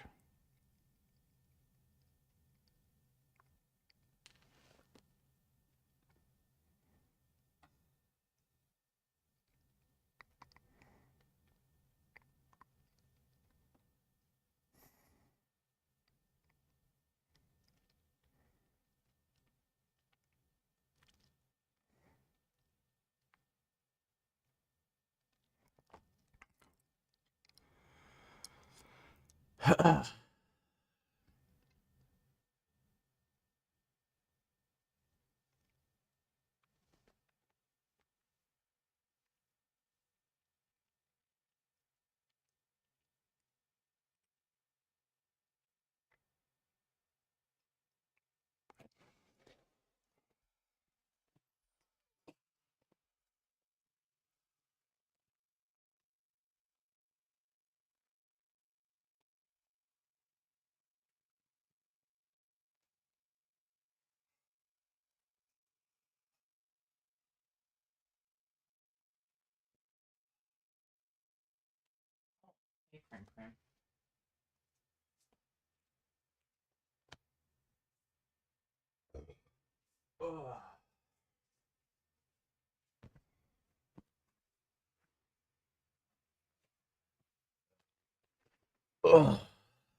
And this makes a lot of sense. For thousands of years, this central region was a hotspot for extensive trading and migration, as well as conquests between otherwise distant and remote regions. So even though gene flow is relatively limited by geography, we still interbreed wherever we cross paths, and our genes move around. Okay. Back to Genghis Khan. These researchers did specifically look for genetic evidence of the Mongol Empire through this Middle Eurasia region, as well as other areas they occupied at length. They compared the DNA of Tatars, who they describe as the likely descendants of Mongols, to people living in the Middle East, Russia, and Europe. And despite these regions having been bordered or directly occupied by the Mongols at some point or another, modern Tatars were more closely related to European populations than those in East Asia. Now, using modern Tatars as their Mongol DNA sample gets complicated because even though the term Tatar has historically been linked directly with the Mongol Empire, this may not be an accurate account of their very complex history and ancestry. But what the study did find was that present-day Central Asia was comparatively very tightly related to East Asian populations. Given that trading along the Silk Route had connected Eastern Asia with the West since the 2nd century, it makes sense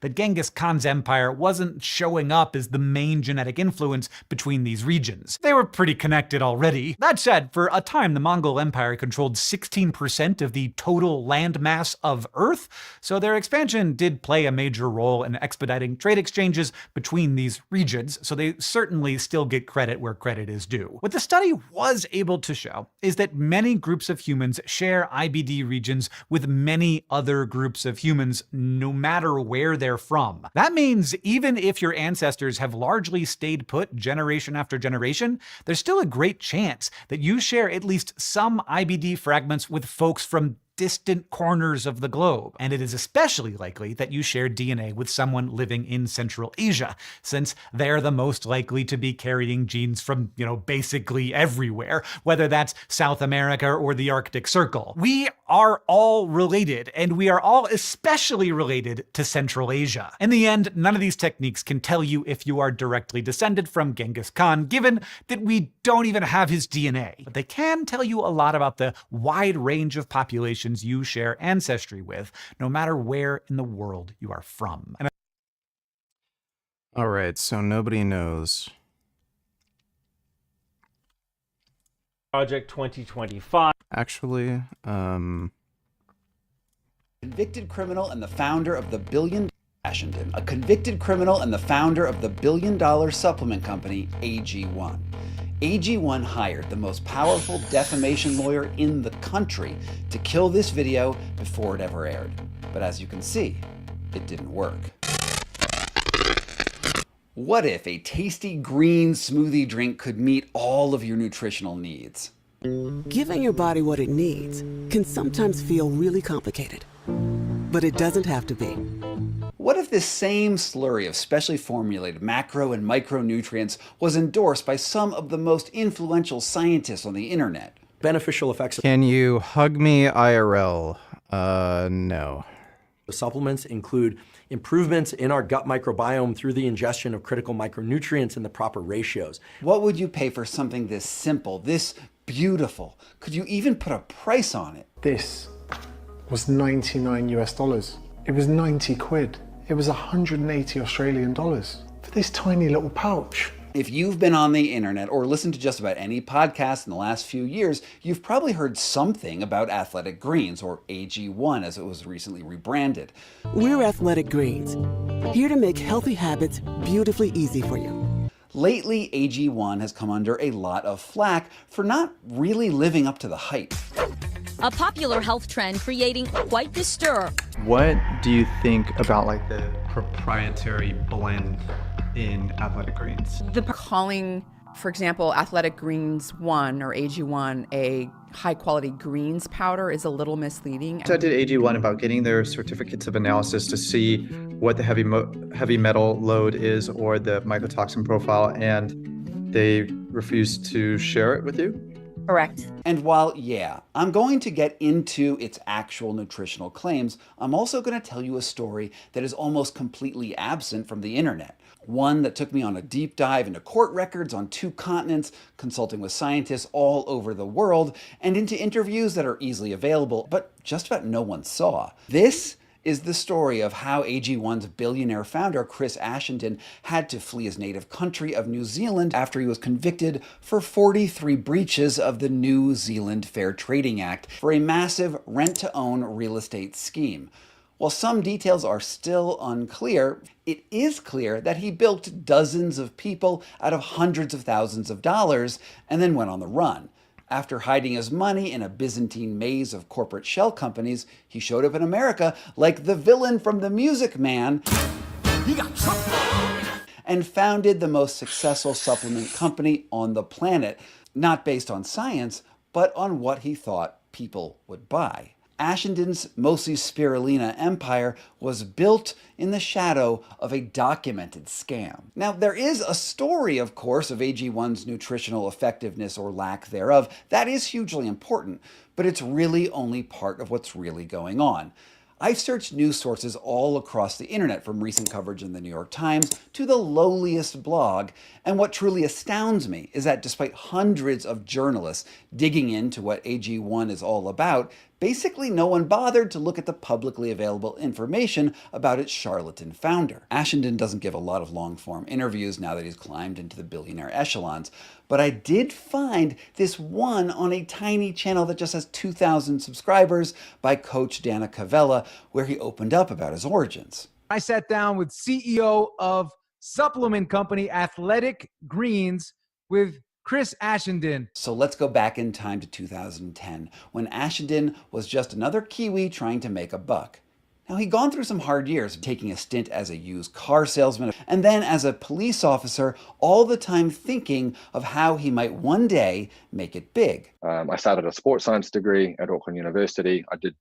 It's a 3-year degree. I got right to the end and dropped out to start my first company, which was a nutrition company, a supplement company, and that didn't pan out. So that was kind of the beginning of my formal entrepreneur. Eventually started taking in self-improvement books like Rich Dad, Poor Dad that promised that he could will his way into fortune by changing his mindset about things. And then he found a book on real estate, an industry that is thick with people who swear by the law of attraction, and he was off to the races. books and I read a book on real estate on how to do up and sell houses and how to invest in property. And I could suddenly see how, like, I can do that. I can see how to do that. Buying houses, doing them up and either selling them or renting them. That was sort of my first sort of successful business foray. Now remember, this all happened in the wake of America's real estate crash that ultimately sank the global economy. Ashendon was just one of a whole flock of speculators ready to cash in on other people's misfortune.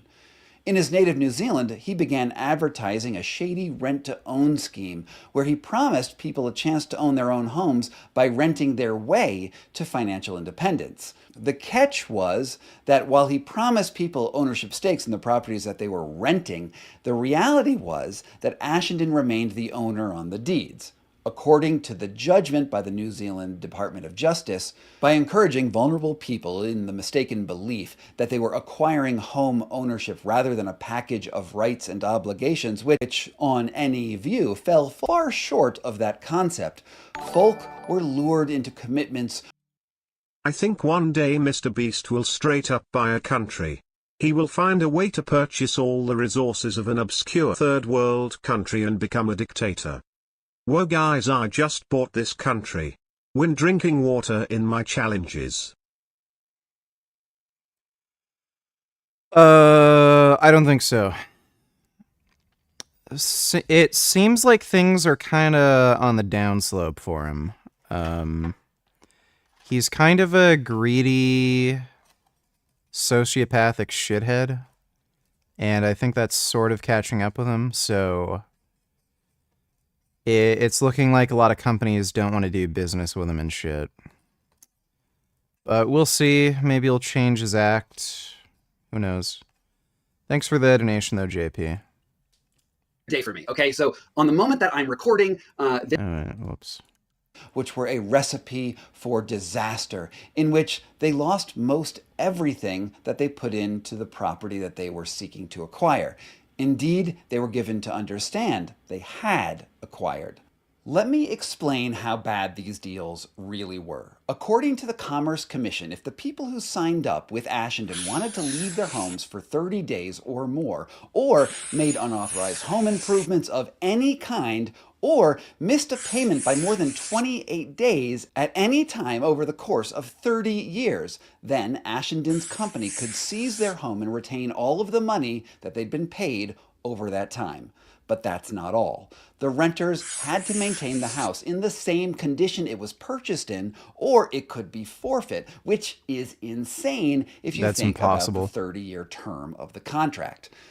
All this time, they were paying above-market rent for the privilege of likely never achieving true home ownership. To make it all the more egregious, Ashendon... Yeah, that's crazy. So he basically just stole people's homes. ...employed so-called tame lawyers who were paid specifically not to explain how risky the deals were to the clients and how likely they were to default. All told, the case involved 90 charges, 43 against Ashendon specifically, while 47 more charges against the companies he founded. I'd like to be clear here. The charges happened in a criminal court. While I've petitioned the court to get the exact description of the charges, the judgment frustratingly does not mention what they are specifically. AG1's extremely powerful lawyers have been very vocal that the charges are not technically fraud in a strictly legal sense. Given some of the things that I'll get to later in this video, it's not clear to me that this legal team has a solid grasp on the case. For now, you can make up your own mind for yourself about the statements of the New Zealand court and what they actually meant. I have links down to the original documents below. The judgment said Ashendon displayed, and I quote, strong elements of cynicism and the calculated exploitation of people struggling financially. Ultimately, the case was going so badly for Ashendon that he even stopped defending himself in court. He dismissed his legal team, filed for bankruptcy, and then fled the country. Here's how Ashendon explains those years. After that real estate piece, I traveled the world for a while. Then I had a finance company. All of that stuff got wiped with the global financial crisis. I had some pretty dark times with litigation, bankruptcy, sort of absolutely going back to the bottom of the well to then dig out and come out. I'll be honest, man, I was hitting the bottle for a little while. They weren't good times from a psychological standpoint. So it was the psychological health, and I was insanely passionate, and I still am, man, about the fundamental drivers for happiness. And I think, again, like one of the things I'm most proud of is I could have gone for shortcuts when I was in that hole, and I'm really proud of the decisions I made to just build something that I would be proud of for the rest of my life. The New Zealand Department of Justice, on the other hand, put it this way. Mr. Ashendon's alleged creditors point to a complex structure designed primarily to confuse the courts and make it difficult to enforce the judgment. Mr. Ashendon's petition for his own bankruptcy in this country seems directed at ridding himself of modest obligations by way of credit card debts and student loans. And that is quite a way to spin going on the lam, isn't it? Now, there are a lot of details that I am sure other reporters will follow up on. What I do know is that America is the land of reinvention, a place where a person can get a fresh start. In New Zealand, Ashendon discovered that there are ethical and fiduciary requirements in real estate transactions, but the world of wellness and supplement slinging in America has basically no regulation whatsoever. It's the perfect environment for an international grifter to thrive. The supplement industry in the U.S. is virtually unregulated. It's kind of a wild west. That's Christy Harrison, a journalist, dietitian, and author of the book The Wellness Trap. I think supplements are such great targets for wellness grifters because two things. There's such a lack of regulation in the supplement industry, so there's no meaningful oversight, really. They can go to market very quickly. It's not this, billion-dollar investment that a pharmaceutical company would make to bring a new drug to market.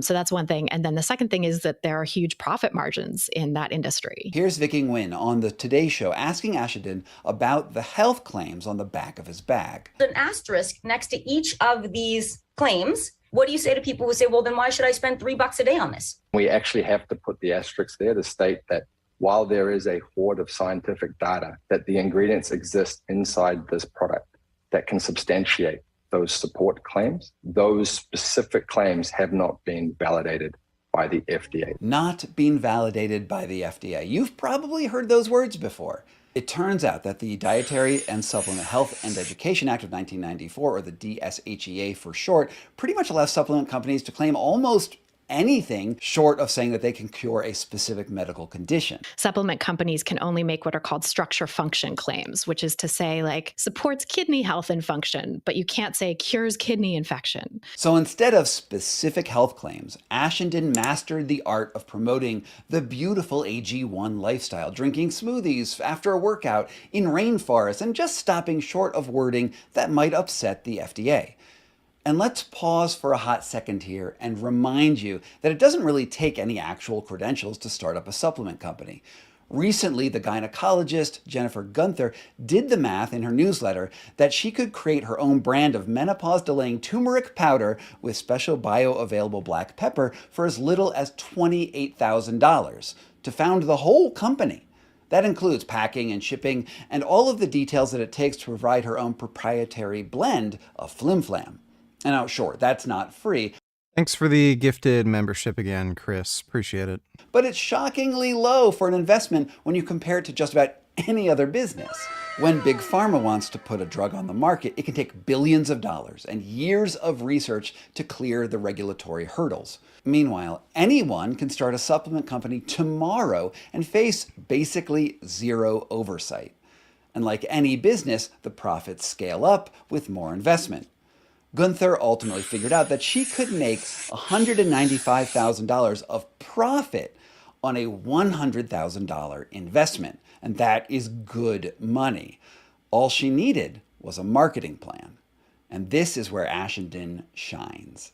Sure, he arrived in Arizona in 2011 at rock bottom. He was $5 million in debt and had no prospects other than a reading list of eternal positive thinking.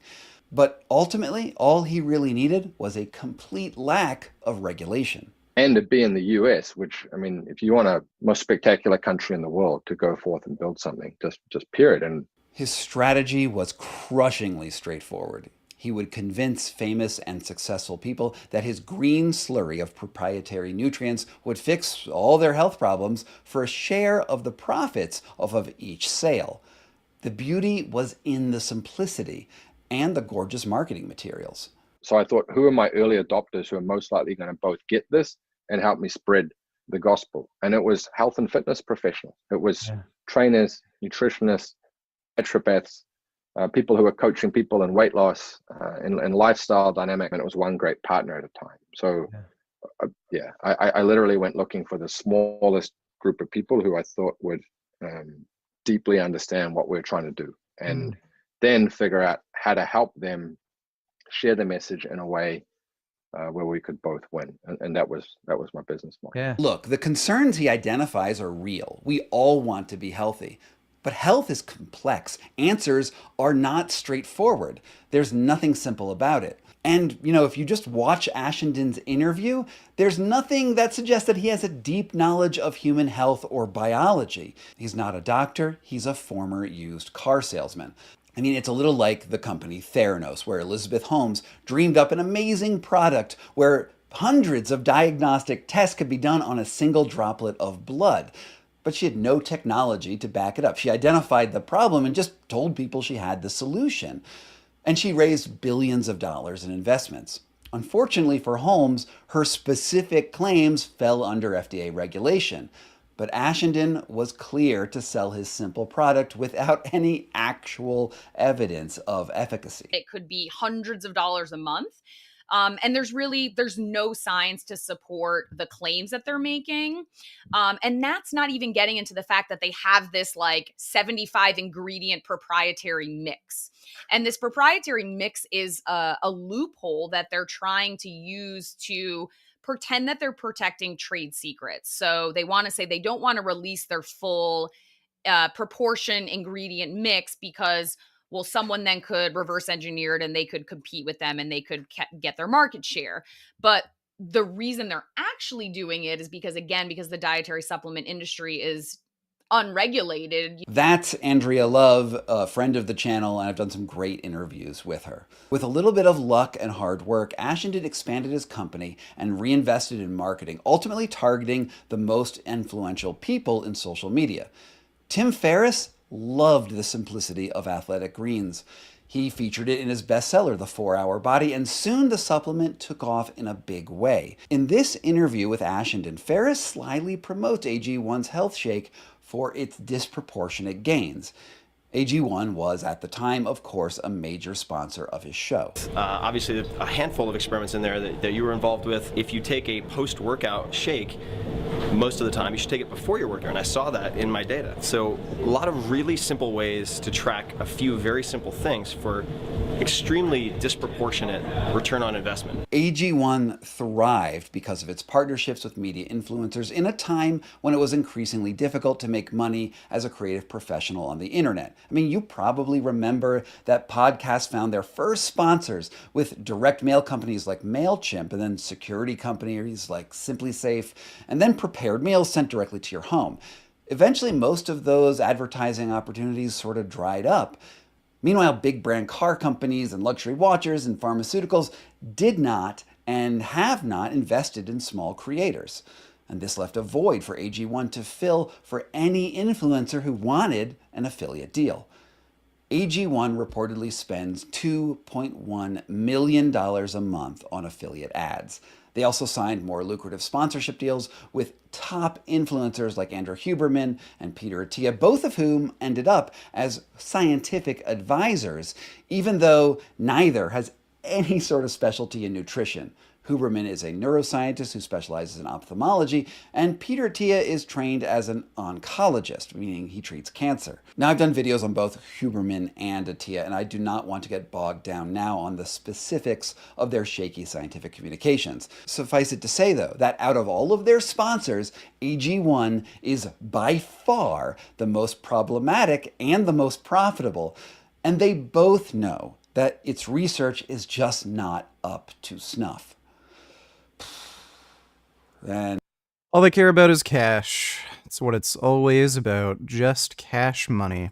I digress. let's take a step back from the business model and sham science behind AG1. Am I still feeling off? No, I had like a weird, floaty, like almost out of body feeling, but it's gone now. Feeling fine. Specifically, many people have noted that AG1 is far from the only bad actor in the supplement industry. This week, as I was preparing this video, I posted my thesis on Threads, which you have to know is where all the action is on social media these days, so go sign up for a Threads account if you're not there. Anyway, I suggested that AG1 is basically the Theranos of the supplement industry, and then Hank Green, yeah, that Hank Green, responded. This is what he wrote. The thing is, this will surprise no one, as the supplement industry has always been and remains in many ways the Theranos of industries. But I wish you luck. And thanks for the love, Hank. Say hi to your brother. And of course, Hank was right. Supplements are the Gibraltar of grift, a free-for-all. And it's important to ask, beyond being the biggest nutrient slurry affiliate marketing shake on the market, has AG1 done any actual harm? Answering this question is tricky because there is a type of harm that happens when people spend money frivolously in the hopes that they are getting something that will improve their lives in a measurable way, but it doesn't happen. And there's another type of harm that can occur when a customer opts to use AG1 instead of actual medicine for an acute condition. And these cases are not well recorded in any data set that I could find. Sure, there's been grumbling on the internet, but what else? Well, one place to start looking is the FDA, in particular a subdivision called the Center for Food Safety and Applied Nutrition, which collects official complaints related to just about every product sold in grocery and drugstores across the United States. Naturally, there are hundreds of thousands of products on the list. Customers filed 63 official complaints against the brand. Unfortunately, the FDA does not provide a lot of information about what was in those complaints specifically, except to label AG1 potentially suspicious. And there have also been lawsuits in the United States that have been concerning. In 2015, the Environmental Research Center Incorporated sued Athletic Greens over high levels of lead that it detected in the product in California. Now, the two parties settled for about $78,000, and Athletic Greens agreed that it would include warnings about potential lead exposure on its packaging to everyone in California. But AG1 doesn't include that warning anywhere else in America, and I did check that. Which leaves me wondering about lead content in the product in general. A second lawsuit, this one from 2020, also filed in California by Travis Edwards, who worked at Athletic Greens as the head of global fulfillment and distribution, claimed that he was fired because he reported to his superiors that he had discovered mold in the ingredients that the company received to make the green slurry shake. He told his boss that they should return the moldy ingredients to the suppliers and get a refund and not ship them out to the world. But he alleged that the company simply didn't listen. Instead, they shipped the spoiled ingredients out to their customers. 3 months after he started making noise, Ashenden and AG1 fired Edwards in what he said was an attempt to silence a whistleblower. Now, though I reached out to Edwards, I never could figure out why the case was ultimately dismissed. Still, it's pretty shocking that AG1 might not have cared about shipping contaminated products to its millions of customers. It's indeed possible that some of the complaints filed with the FDA last quarter could go back to a sloppy supply chain. Ultimately, to me, the biggest problem with AG1 is how they sell false hope to their customers. Known grifter Chris Ashenden found a mostly unregulated niche and used his inspirational marketing to dupe millions of people into spending $100 a month on a questionable nutrient shake. In some ways, this is the most American story I have ever heard, where even the most destitute grifter can show up on our shores and then reinvent themselves with hard work, gumption, and a flashy business plan. It's unclear to me if any supplement maker has ever faced serious consequences in American courts. While I was preparing this video, Athletic Greens started following me on Substack, and I immediately asked them for a comment. They got an early access to the video, I think through my very affordable premium membership plan, and then they immediately wrote me with a few clarifications. A spokesman at AG1 wrote that Ashenden has never been charged with an arrestable offense, and that all fines and retributions were paid by September 2014. AG1 further denies the allegations by Travis Edwards about mold in the supply chain, and that AG1's in-house research team continues to develop and refine the formula for AG1 based on scientific evidence for efficacy and safety for the ingredients that we use. Before moving on, I want to just pause to say how insane talking with AG1's team actually was. This wasn't just some lowly PR person or run-of-the-mill legal counsel.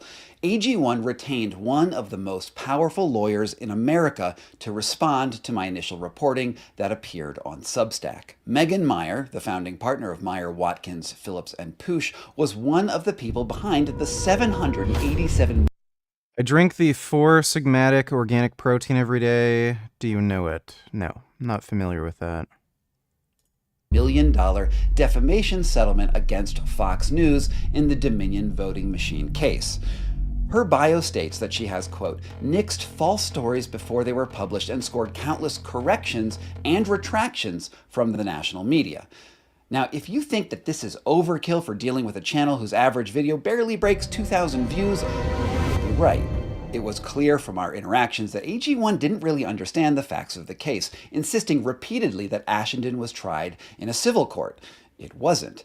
Meyer wrote that I was potentially defaming Ashendon by calling him a criminal, which he technically is because he was convicted in a criminal court. Finally, Meyer provided me with a document from the Ministry of Justice of New Zealand that stated that Ashendon had no criminal convictions. And this, really confused me because the judgment looked pretty clear to me. And then on further research, I realized that New Zealand conceals criminal record convictions for non-jailable offenses after 7 years. And the letter that they sent me was dated from 2019. All this proves to me is that the criminal charges that he was convicted on didn't carry jail time.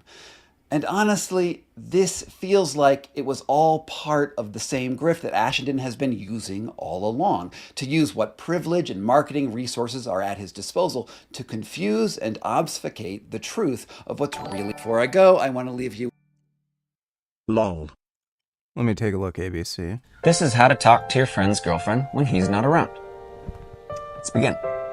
Hi, how are you today? Shut up.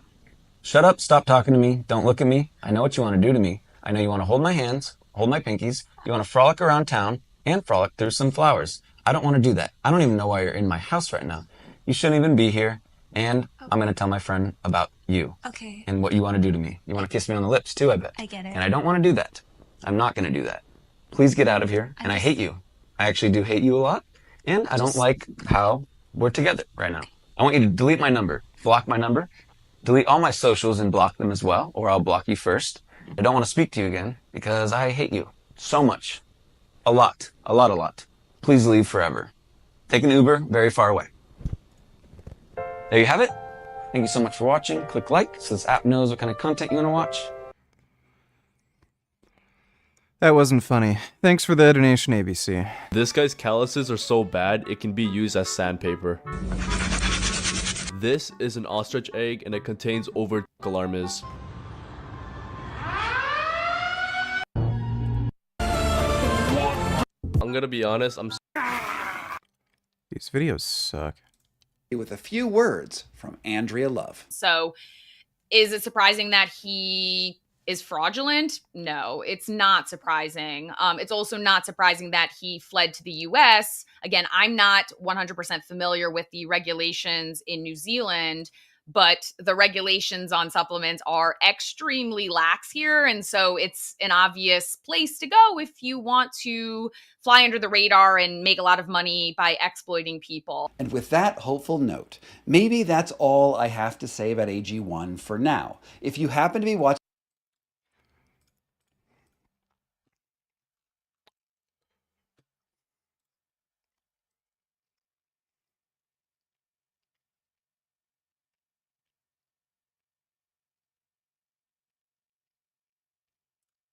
Should you shiver yourself thin? That's what the body naturally wants to do, is tense up. And all the training is saying, no, relax, this is what you do in the ice. But I'm feeling it. Changed the entire conversation around the purpose of cold exposure when he said that the best way to burn fat was to shiver when you are in cold water. He knew this was a big deal because it went against the advice that all of us professional bathers have been giving for decades. And most of the people that are using cold and frankly suggesting cold as a means to increase metabolism fat loss are suggesting the exact wrong protocol. In fact, the one I'm going to recommend is 180 degrees in the opposite direction to the typical protocol that you hear about. If you've been following my work, you probably know that I do quite a bit of ice bathing. I've climbed up to the top of Mount Kilimanjaro without a shirt, done cold weather racers and almost no clothing, and built up a lot of resilience to the cold by teaching myself to relax when my body wanted to warm itself up by shivering. I've written 2 books on the topic, but now Huberman, who is rather famous and influential, is saying that I have been doing ice bathing wrong this whole time, at least when it comes to fat loss. And to be fair, he did say repeatedly that people can also use the cold for various other reasons, including mental resilience to combat autoimmune illnesses and other things that I've written about and talked about in various books and videos. However, when it comes to just burning fat, Huberman says that we've gotten it all wrong. There's a better way to ice bath, and he calls it his optimal fat loss. Ice bathing does not burn any fat. It's just stupid. Huberman's an absolute fucking charlatan. Protocol. Now, I have known Andrew for years. I spent time hiking with him in the mountains of California and had many, many wonderful, wide-ranging discussions with him all about human biology and resilience. He plays a prominent role in my book, The Wedge, and I am extremely hesitant to contradict anything he says because I respect his opinion so much. However, it's been more than a year since his video and podcast on brown fat came out, and I think there are some major problems with his advice that need a second look. Later in this video, I'm actually going to try out his technique to see how my body responds, as well as why I think that, and I'm sorry to say this, Andrew, no one should ever actually do the program that he recommends. Huberman says that if you want to burn fat, you need to use the cold to trigger the shiver response as much as possible. Shivering, he argues, triggers muscle contractions, along with a neural epinephrine response that releases the acid succinate, which then sends a strong biological signal to your body to build more brown fat. There's a link to that part of his video right above my head, so you can hear it all in his own words if you want a more thorough description. He bases his protocols on a 2018 study in Nature that links the acid succinate to BAT generation, as well as research that shows how fidgeting, that just sort of like fidgeting, burns a tremendous number of calories. It is complex stuff. But, as he says, luckily, the data on this are tremendous. I'll link to a few studies. Actually, he only linked to one, and it wasn't particularly relevant. So I spent a few hours trying to dig up the sources that he mentioned based on the scant clues he dropped while talking, and I will paste them down below. But I'll also take him at his word that he is drawing on a massive pool of inherent knowledge, since, you know, he is a neuroscientist from Stanford. Based on his reading of the research, Huberman believes that the best way to get slim... Huberman can't read research. He's just a complete charlatan.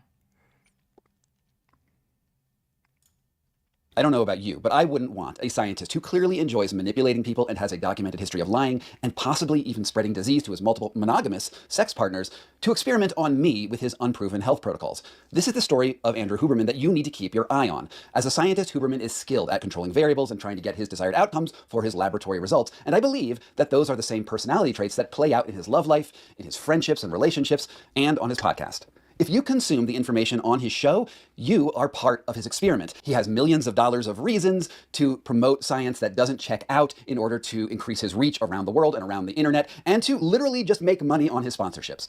And if you think that the 6 women mentioned in the New York Magazine piece are the only ones coming forward with stories about Andrew Huberman, you are very likely wrong. I'm going to read you 2 comments that showed up below Carrie Howley's story to get an idea of what might be coming down the pipeline. This is from a user named Saw This Post. This is interesting and tracks, although having gone out on a date with him over 10 years ago, I always thought he'd be outed as a serial killer and not a cheater. Our date was like a Dateline episode. Try following up with people he worked with in his lab at UCSD. I recall him telling me he used to get joy in making them cry. Okay, and underneath that post, there was this other post from another person who, reports that they dated Huberman, at least briefly. Oh, the same. I was a grad student at UCSD who went on 3 dates with him. I was convinced he was going to kill me when I slept at his house. He didn't actually sleep in the house, but in a weird apartment building behind his mostly empty house.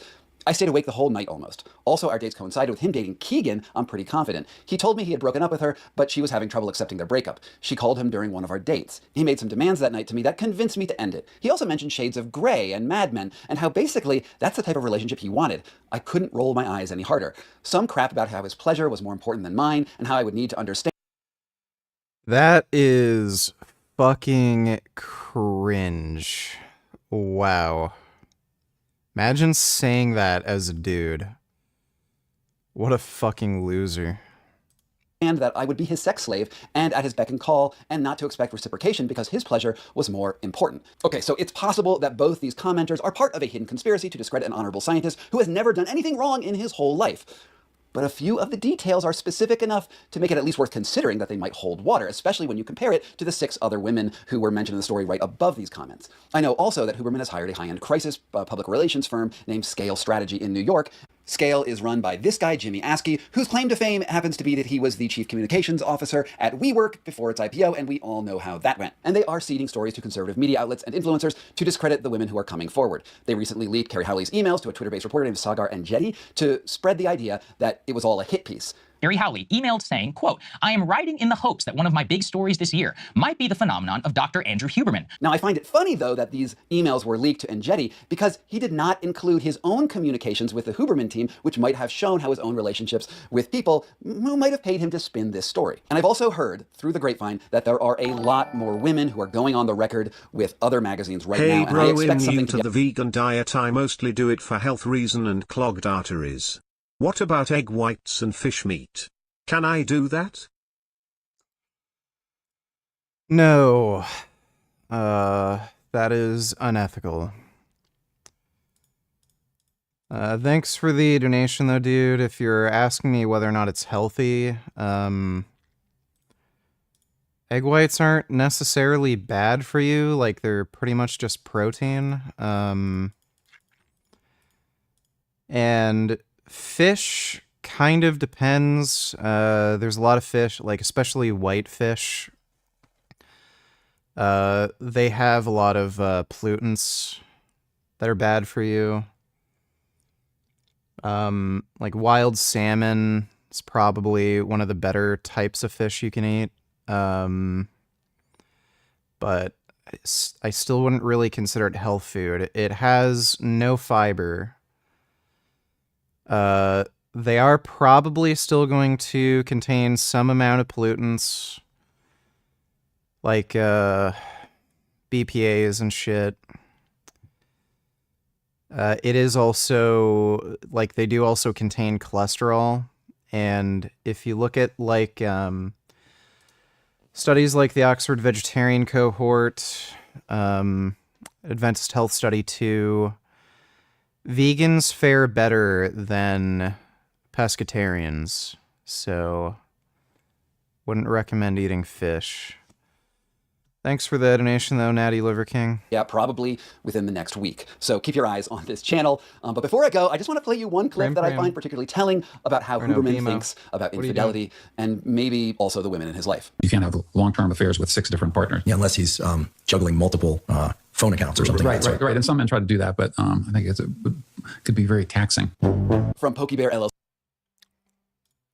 So the world of cold water swimming found its scientific champion a few years ago. Hi, my name is Dr. Susanna Soberg, and I have a holistic approach to health and prevention of disease. The Danish really helped. I did this. We should explain that she's the woman who created the Soberg principle. Yeah. Susanna Soberg did her PhD in Denmark. Is I think one of the best scientists in terms of deliberate cold exposure and its benefit. This video is all about fact-checking that claim and trying to understand why her results are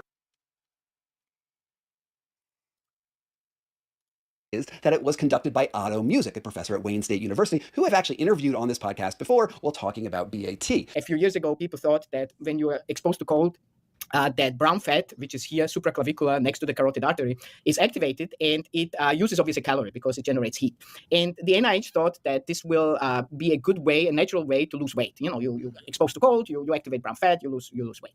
Now, it actually, and it was based on studies in rodents where it showed that they lost like 50% of the body weight when you expose them to cold. Now, unfortunately, the rodents are very different, have different evolutionary kind of processes than humans. It turned out that in humans, brown fat is really not important at all, and the amount of calorie you can burn if you are 24 hours, exposed to cold is something around maybe 20, 30 calories. And a banana has 80 calories. And I asked Otto about this over text, and this was his response. Hi, Scott. I really have nothing more to say than what I reported a few years ago. Your brain is an organ which uses 20% of all your calories, and it is using 250 kilocalories per day for a 1,400 gram organ. The claim that 150 grams of BAT will use 2 to 4 times more energy than the brain is laughable. People just like to make outrageous claims. Now, I think it's really important to note, when you make extraordinary claims, you need extraordinary evidence, and she doesn't provide that. Elsewhere in the paper, the caveats just keep going. In another part, she says, we cannot conclude from our current data whether BAT Do you have any advice for how to get motivated to lose weight and what kind of exercises to do? Will either cardio or weight training work? At 5 feet 8 inches I've always been 130 pounds, but now I'm 170 because of the drug olanzapine I was on for a while. So the only way to lose weight is to be in a caloric deficit, so you're going to have to eat in a caloric deficit. There's no type of exercise that will make you lose body fat. You need to just eat less.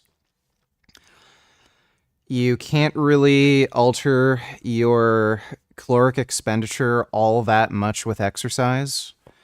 Realistically, throughout the course of a day, you can expect to maybe burn an extra 500 calories from deliberate exercise if you're doing a lot of training over, a fairly long period of time. So, like two-ish hours, maybe 3 hours of exercise that'll burn like around 500 calories depending on what you're doing and how hard you're working. The best way to increase your energy expenditure is to increase your non-exercise activity. So like walking, cleaning around the house, walking your dog, playing with kids, stuff like that is going to be much more modifiable than deliberate exercise. If you're trying to create some sort of workout plan to lose weight, I would recommend trying to have a step count of at least like 5,000 steps per day. I would aim for 10,000 though. And also do weight training. If you're in a caloric deficit, you have a propensity to lose muscle mass. So to have favorable body composition changes, you want to have a weight training routine. But you need to create some sort of dietary plan to put you in an energy deficit. So you can just go online. There's like calorie sort of calculators that you can look at for losing weight. They're relatively accurate. And just plug in your numbers. It'll give you an estimate of how many calories you need to eat in order to lose a certain amount of weight per week. And just go from there. If the scale isn't moving, then you need to eat less. So that's the basic sort of plan. Thanks for the donation, though, L. Reed. Hope that helps. This guy looks like a Huberman hater. You know he butt-fucked high wife raw. His wife took all in her throat and now he is mad he made a channel. Yes. Thanks for the donation, Marion. PAT lipid turnover is enhanced in the winter swimmer group, which is like exactly what she's been claiming this whole time. Our current data doesn't support that we're burning as many lipids. Okay, so what are you saying? I mean, it could have been absolutely anything causing those differences. And she ultimately concludes that even though she, quote, did not identify a main source of cold-induced heat production in winter swimmers, that winter swimming should probably be a weight loss strategy. Like, what? And frankly, I don't understand how this got published in a peer-reviewed journal. Now, there are two final sections that I want to look at. The first is the limitation section, which is very responsible to put in your scientific paper, and she starts off immediately with the gold standard caveat. We cannot conclude whether winter swimming per se results in increased cold-induced thermogenesis and altered BAT glucose metabolism, basically saying, I don't know, my paper didn't mean anything. And she's saying this because maybe the people who choose to go cold water swimming a lot have maybe just different biology. Maybe the factors that drew them to cold water were different than what an ordinary people was. And the sample size is admittedly 8, actually 7 after we exclude somebody. So that's a big problem. But she also notes that the control group that she selected was 6% fatter and likely a lot less healthy overall. And her measuring instruments were not all that great. And finally, when she asked people to subjectively measure their own comfort levels during cold exposure, this could be prone to error, which is something that's undoubtedly true since one group goes into cold water. Okay. Think I'm gonna go to bed now, but hope you all had fun. I will be on tomorrow, so I'll see you all then. Big thanks to everybody who donated on Streamlabs. Really appreciate it. I'll see you all tomorrow, and sweet dreams.